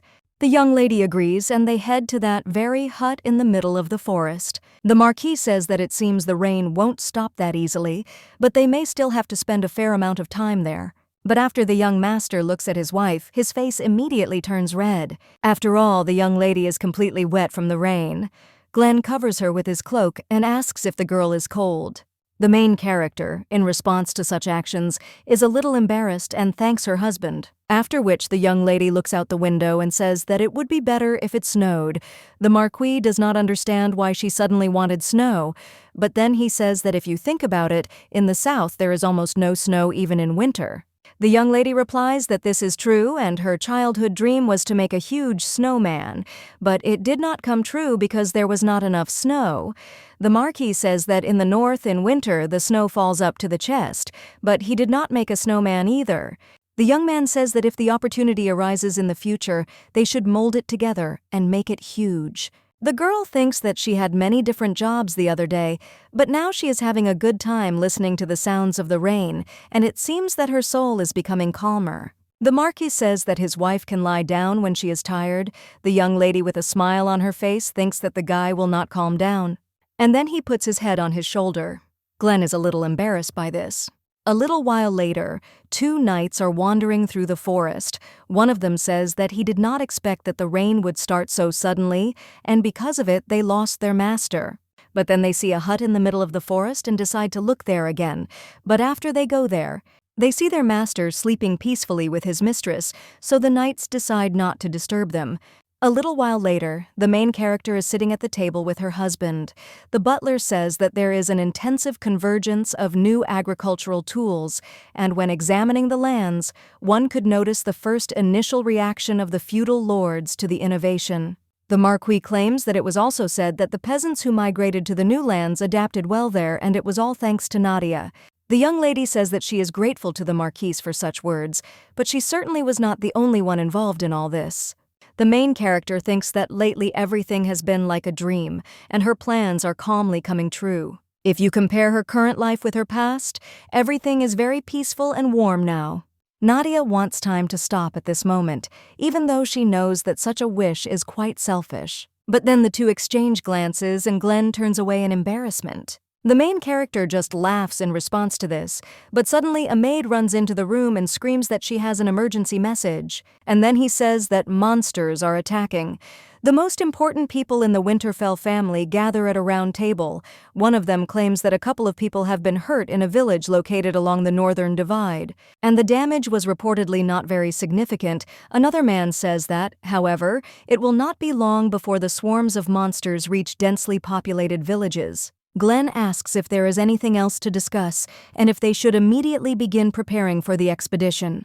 The wards say that they will set out on their journey immediately after preparation. Nadia asks her husband what about testing the new weapon so that on this campaign it can be tested in real combat.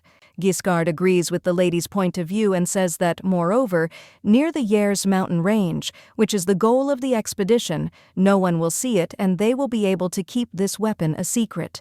The Marquis agrees and then says that they will do so. He says that the nature of the place must first be ascertained, but the young lady says that she has something else to say, and then he asks if she can join the expedition.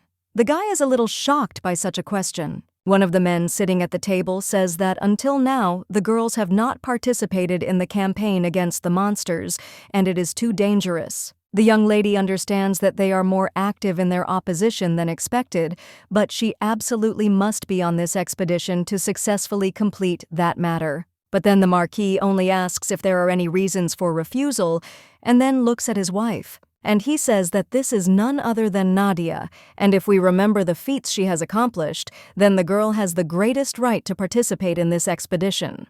Glenn claims that it will be safe because he will protect his wife. After that, they head to the battlefield with monsters. Incidents often occur when monsters living in the demon land invade the human world through the gate. Since the cause is unknown and the invasion cannot be prevented, it is a disaster that must be responded to as quickly as possible. Glenn orders the attack to begin and keep their distance. After that, the archers start shooting at the monsters. The guy, sitting on his horse, says that, as expected, regular arrows don't work on them, and another knight asks if he can give the order to retreat. But the Marquis tells him to wait a little, and then, when he sees that the monsters are close enough, then he shouts to the knights to retreat. Another knight tells the lord that everything is as he said. The monsters pursue the horse archers who were the bait, and their formation is completely disorganized. The Marquis says that monsters are just a herd of fools with a large build, and it is not difficult to defeat them if you use your brains. After which the guy takes his sword out of its sheath and says that he will try to hunt the mice that are cornered, and orders the knights to attack. He plunges the monsters into eternal sleep one by one, and the main character watches all this from a cliff. After which the Knights of Winterfell win. The young lady says that if that many monsters descended on their land, they would cause so much damage. The knight tells the lady not to worry because they have a master, and this time they won without a single casualty. He also says that having a master like them in the north is a joy to the soul. The main character agrees with Fabian. She says that Glenn is really encouraging. The girl thinks that after the wedding she often heard about Glenn's exploits from the warriors, but seeing everything with her own eyes is even more amazing. The girl thinks that Glenn has played his part, and now it is her turn. The young lady tells the Marquis that she has something to talk to him about. The guy asks what it is, and Nadia answers that with the help of the monster's remains, she wants to create a unique product that will be produced only in their area. The guy is a little shocked by this, and the other knights tell the lady that they tried to benefit from this huge amount of leftovers every time they fought monsters. However, in reality they are useless, and it is best to burn everything before it causes too much trouble. The young lady just smiles and asks what if she knows how to take advantage of them. The two men are a little shocked, and the Marquis asks if Nadia could tell him how. He understands that the girl clearly has some kind of plan, since she has always helped Winterfell with her ingenuity. The main character says that the remains of monsters can be used as excellent medicinal material. Glenn says that they asked their doctor earlier, but he said that there is nothing useful about you monsters. The young lady claims that this is because the method of making it is unknown to the world, and she accidentally read about it in an ancient forbidden book as a child. The guy asks if she wants to say again that the information she accidentally learned could be useful, and the main character agrees. The girl understands that their doubts are expected. She also knows this all from a past life. More precisely, you are in a war with demons that will begin in the future. It was noted and discovered that demons use parts of their own kind as medicine. The main character says that the volume of agricultural production is important, but for the long-term prosperity of their territory, other industries must also be developed, so trade must be revived. It is for this reason that turning the remains of monsters into a special product is a very important mission for Winterfell. The guy says that his wife is right, and if they can create this special product, it will become their reliable resource. The main character says that she will give an example and points to Meduso, a similar monster. The girl claims that even though he has no legs, he will still be useful enough. The young lady says that the byproducts of the jellyfish can be used to make use of the snake venom that is in her hair, and in fact there is barely a noticeable difference between the medicine and the venom so they can use it. But the main character doesn't have time to finish before a snake attacks her. The girl is very scared of this. However, the Marquis immediately pulls her to himself and decapitates the snake, after which he asks if his wife is okay. The girl, a little scared, says that she's fine, and then asks how Glenn is. The guy just hugs her and says that it makes her happy and is such a relief. The new one suddenly feels a sharp pain, and looking at his hand, he sees melted armor and is surprised. That same evening, the young lady approaches the knights. One of them says that it is all their fault because before escorting the young lady, it was necessary to carefully check whether the monsters were dead. The main character tells the knights not to blame themselves because it was she who made a mistake by recklessly going there. At this time, another man comes out of the tent and says that the area of the wound is extensive, but he does not think that the gentleman was poisoned, and this is a great blessing. But at night his temperature may rise, so you need to call a nurse and apply a cold compress. Nadia says there is no need for a nurse because she will be with him personally, after which the girl enters the room with the Duke. The guy asks if she is hurt. The main character says that she was a little scared, but otherwise everything is fine, but she claims that what is more important now is that Glenn suffered because of her. The marquee says that snake monsters are tenacious, and even after the death of their bodies they can remain alive, and it is their fault that they did not check him thoroughly, but the girl is not to blame for this, so she should not torment herself. The main character says that he even rushed to protect her without protective clothing. The girl argues that the marquee needs to value his body a little more since he is the head of the Winterfell family. The girl understands that he saved her despite the danger, and maybe in his eyes the young lady looks like she is grumbling, but she is just afraid for him. The young master claims that he is much more skilled than them in combat with magical beasts, and he also gave promises to his wife. The young lady, realizing that he has a knight's title and maybe this is the mindset of knights. The girl was close to a couple of knights. Fabian had a younger brother vibe. Jiho was a trash who abandoned his fiancé for his career, so the girl realizes that she didn't notice their chivalrous thinking. After this, she turns to her husband and says that she wants to say something. When the young gentleman agrees, the girl says that he just sounded cool, and if she were a little more frivolous, she might have fallen in love with him. The guy's face immediately turns red from this, but then the main character says that of course, she doesn't mean that she really fell in love with him, so he can rest assured. After which the girl asks what is wrong with the Marquise's face, and he just turns around and wonders if the girl realizes what she just said. But the main character only says that it turns out she wasn't imagining things. She reaches her hand to his forehead, and she says that she was told that he could develop a fever because of the poison, and asks if that is really the reason. But then the young lady pulls away and says the boy's forehead is burning, after which she puts him back to bed. And he says that today it would be better for him to go to bed early and he can trust her to take care of the sick person. The Marquise thinks that after she said such things, how can he calmly fall asleep right in front of her? But after a while he falls asleep. Nadia puts her hand on his forehead. The girl says she was worried, but fortunately the fever has gone down a lot. She remembers Glenn recently saying it wouldn't be dangerous because he would protect her. The lady with brown hair thanks her husband for keeping his promise, and then she kisses him tenderly on the cheek. A short time after eliminating the monsters, the Winterfell punitive squad immediately returned, taking back the remains of the monsters with them. Now the Marquis extends his hand to help the young lady off the map. The main character takes his hand, and when he goes out, he is surprised because it is already snowing there. The young gentleman says that it is slowly starting to get colder. The girl realizes that so much time has passed since her arrival in Winterfell. The Marquis says, "By the way, didn't she say she wanted to make a snowman?" Then he approaches her and says that he thinks they will be able to do it soon. The main character says that this is indeed so. One of the wards smirks and says that these two now look like real spouses, and the other says that their method of winning the lady's heart worked. After which, the main characters are met by the butler. He greets them.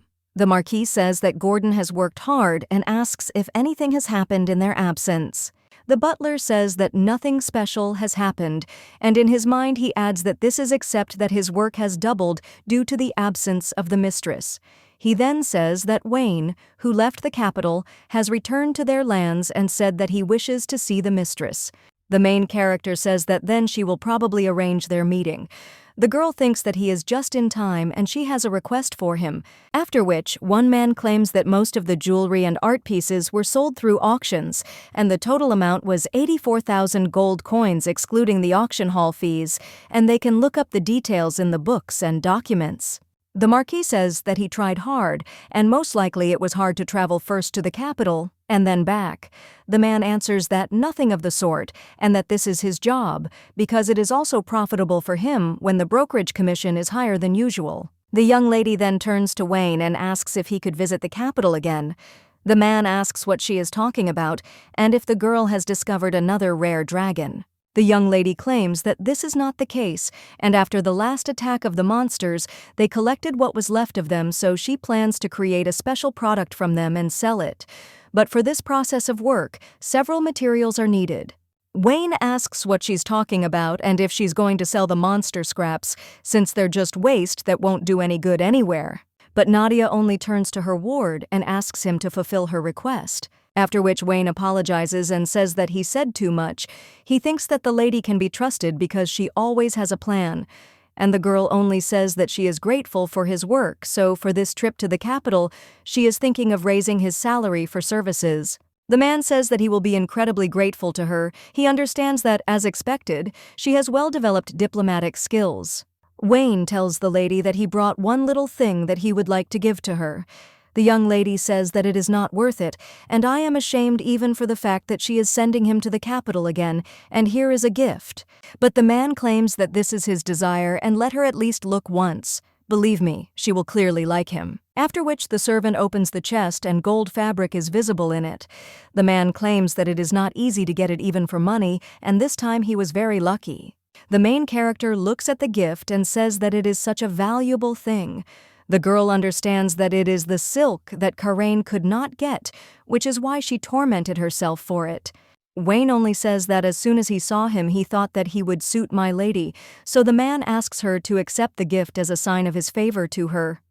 The main character wants to object to something, but the marquise comes up to her from behind and says that this silk can be used to make a dress for the ball, and he thinks that she will need it someday, so the young lady had better take it. Wayne agrees and says that a ball gown of fine silk will suit my lady perfectly, after which the man and the servant head off in a carriage. The guy with black hair says he is interested in something, and Wayne asks what it is. Then the youth speaks of the silk from the Golden Forest. The youth claims that he thought his mentor would give this thing to his lordship or the elder lord, but he asks why he dedicated such a valuable thing to the lady. Well, after these words he only gets a slap on the head. The man screams that he is a fool and asks what the guy is studying under his wing. The young man says that if he made some mistake, then he asks the teacher to let him know, and Wayne only asks who, in the young man's opinion, has the greatest power in these lands. The guy thinks for a moment and then says that, of course, the marquis comes first, the eldest gentleman comes second, and the lady comes third. Then the man says that this is wrong, and the lady comes first. The boy asks what the teacher is talking about, and he claims that the head of the Winterfell family is the marquee, but in fact it is she who makes the decision. Wayne says that the young man is a merchant, but he does not even have such savvy. Besides, the man had been watching the marquis since he was a child, but this was the first time he had such an expression on his face as today. The merchant realizes that their young master has fallen in love for once. The next day, the maids admire the silk from the Golden Forest. Looking at him, one of them says that she thought she would see something like this in her entire life, and the second says that he is very handsome. The main character says that the material is beautiful, but asks if it is too luxurious for her. After all, she did not even want to attack, so it is unlikely that it can be made into a ball gown for her. Risa then recalls something and says that recently an invitation letter came from the royal family, as there will soon be a banquet in honor of His Majesty's birthday. So the maid asks how about Togo sewing a dress for the occasion. The main character agrees and says that it will be wonderful. She thinks that she is not able to resist the royal order, so she will have to go to the capital in person for a while. But in that case, she will definitely have to see her family. The girl orders Risa to send a man to the tailor's and set a time this week. The maid obeys. The main character thinks that there is no need to worry too much because she is no longer the Nadia from the past. Then she sighs and decides to continue the work she had put off, but her gaze suddenly falls on the egg. The girl turns to the maids. 3 maids immediately come closer to her and ask what happened. The main character claims that she is talking about a dragon egg and asks if there is a crack on it.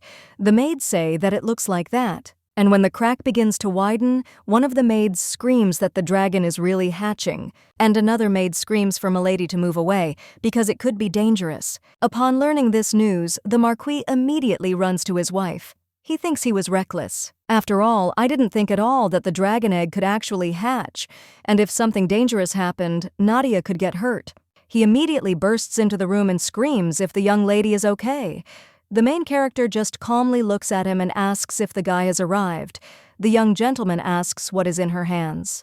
And the main character holds a little dragon. The marquis says that no matter how you look at it, it is a dragon's child. He asks if the egg has really hatched. The young lady hugs the newly hatched dragon and smiles sincerely. The main character asks Glenn if there are monsters that protect people. The guy claims that this happens very rarely, but usually the monster considers the creature with which it first meets the gaze after hatching to be its mother. The young lady smiles and says that this means that this little dragon takes her for his mother. She then turns to her husband and asks what to name this baby and if Glenn has any idea. The young man says, why not just call him a dragon? Nadia refuses. She suggests omitting such names because suddenly in the future he will become a dragon guardian of these lands. The guy says that he doesn't even know whether he will become a guardian dragon or a disaster. It's all a matter of time. But when he reaches out to the dragon becomes wary. Glenn, alive, continues to speak and claims that since the baby is a dragon, he still has some signs of a monster. But the black baby only bites the marquis on the hand, causing him to scream. The main character is surprised and asks if he is okay. The guy says that she cannot worry because he does not think that there is a wound left. The young lady looks at the dragon seriously and tells him to listen, and then asks how he can attack people and says that if he behaves like that, she will not be able to raise him. The girl claims that she will have nothing to say if the rumors immediately kick him out of there for attacking their master. The kid just looks at the young lady with sad eyes. The head coach says that making such pretty eyes won't help. The marquis is a little embarrassed. He thinks that everything about his wife seems sweet. But the young lady then turns to him and asks, what about Noah? And then she adds that this will be the name of this baby. A little while later, the main character is already walking around the garden and looking for her little dragon. The girl wonders where he disappeared to again, and probably he is interested in everything since the baby was born not so long ago. The first place the main character visits is the kitchen. One of the maids asks what business Milady has come for. The young lady says she thought Noah would be there. She had recently read a book about dragons, so she learned that young ones tend to think of enclosed spaces as safe. And they need to eat a lot to grow, so Nadia went into the kitchen, and suddenly she heard some rustling. It comes from the door and the cabinet, so the main character goes to it and opens it. And inside, he sees a little dragon who is gobbling up cookies. The main character picks him up and says that he is such a brat because the baby should have asked her for food if he was hungry. The dragon just looks at her innocently, and the lady with brown hair thinks how cute it is. The maid says that, by the way, the master also often looked there in his childhood. The young lady asks if it is true about the maids. He says that yes, and he did it in the midst of his growth. The boy grew every night, and even after eating, he remained hungry, so whenever he could find a convenient opportunity, he would always run to the kitchen. Nadia says it's amazing that such a cold-hearted Glenn had a period like that. She thinks he must have been so sweet. And then he says that the little dragon looks like Glenn, in response to which the baby only smiles. A little while later, the main character is sitting behind the documents. The marquis claims that the baby has been wandering around lately, turning the entire mansion upside down, and asks if it is true. The young lady just smiles. She was constantly trying to find the missing Noah. One of the servants asked why Milady was there, but the girl was only looking for the baby. A little while later, the dragon hid again, and at this time, already in the garden, the gardener asked why Milady had come to such an untidy place. Now Nadia says that Noah is just very curious, and besides, he hasn't done anything serious yet, and he also listens to her well. The marquis looks at these two and thinks that maybe the little dragon is simply doing what he listens to. But the thing is, he's a hindrance between him and Nadia. He puts the paper on the table and says he thinks he'll have to be separated from this baby for a while. The main character takes the sheet of paper and asks what it is, and the marquee says that it is an invitation letter sent by the royal family. He believes that it is in honor of the king's birthday and that they will need to prepare for moving to the capital. The young lady is not very happy about this news. She thinks that everything is as expected. Glenn asks if all her plans to create medicine from monster remains are still valid. Nadia says that of course it is, and even their effect has already been proven, so she plans to start trading in the capital. The girl asks if he still doesn't believe it, and her husband says that it's not that and he's just a little worried, because as she knows, nobles don't often engage in trade, so such people are usually looked down upon. Nadia asks Glenn if he is worried that she will be neglected in the capital. She then thanks him for his concern, but says that she has everything planned out so he should not worry, because he will see and understand everything himself. The guy says that he will say just in case, that if everything does not turn out as she expected, then he asks her not to torture herself, because in their family no one will dare to blame her. The young lady agrees. She wonders if Glenn has really become so affectionate.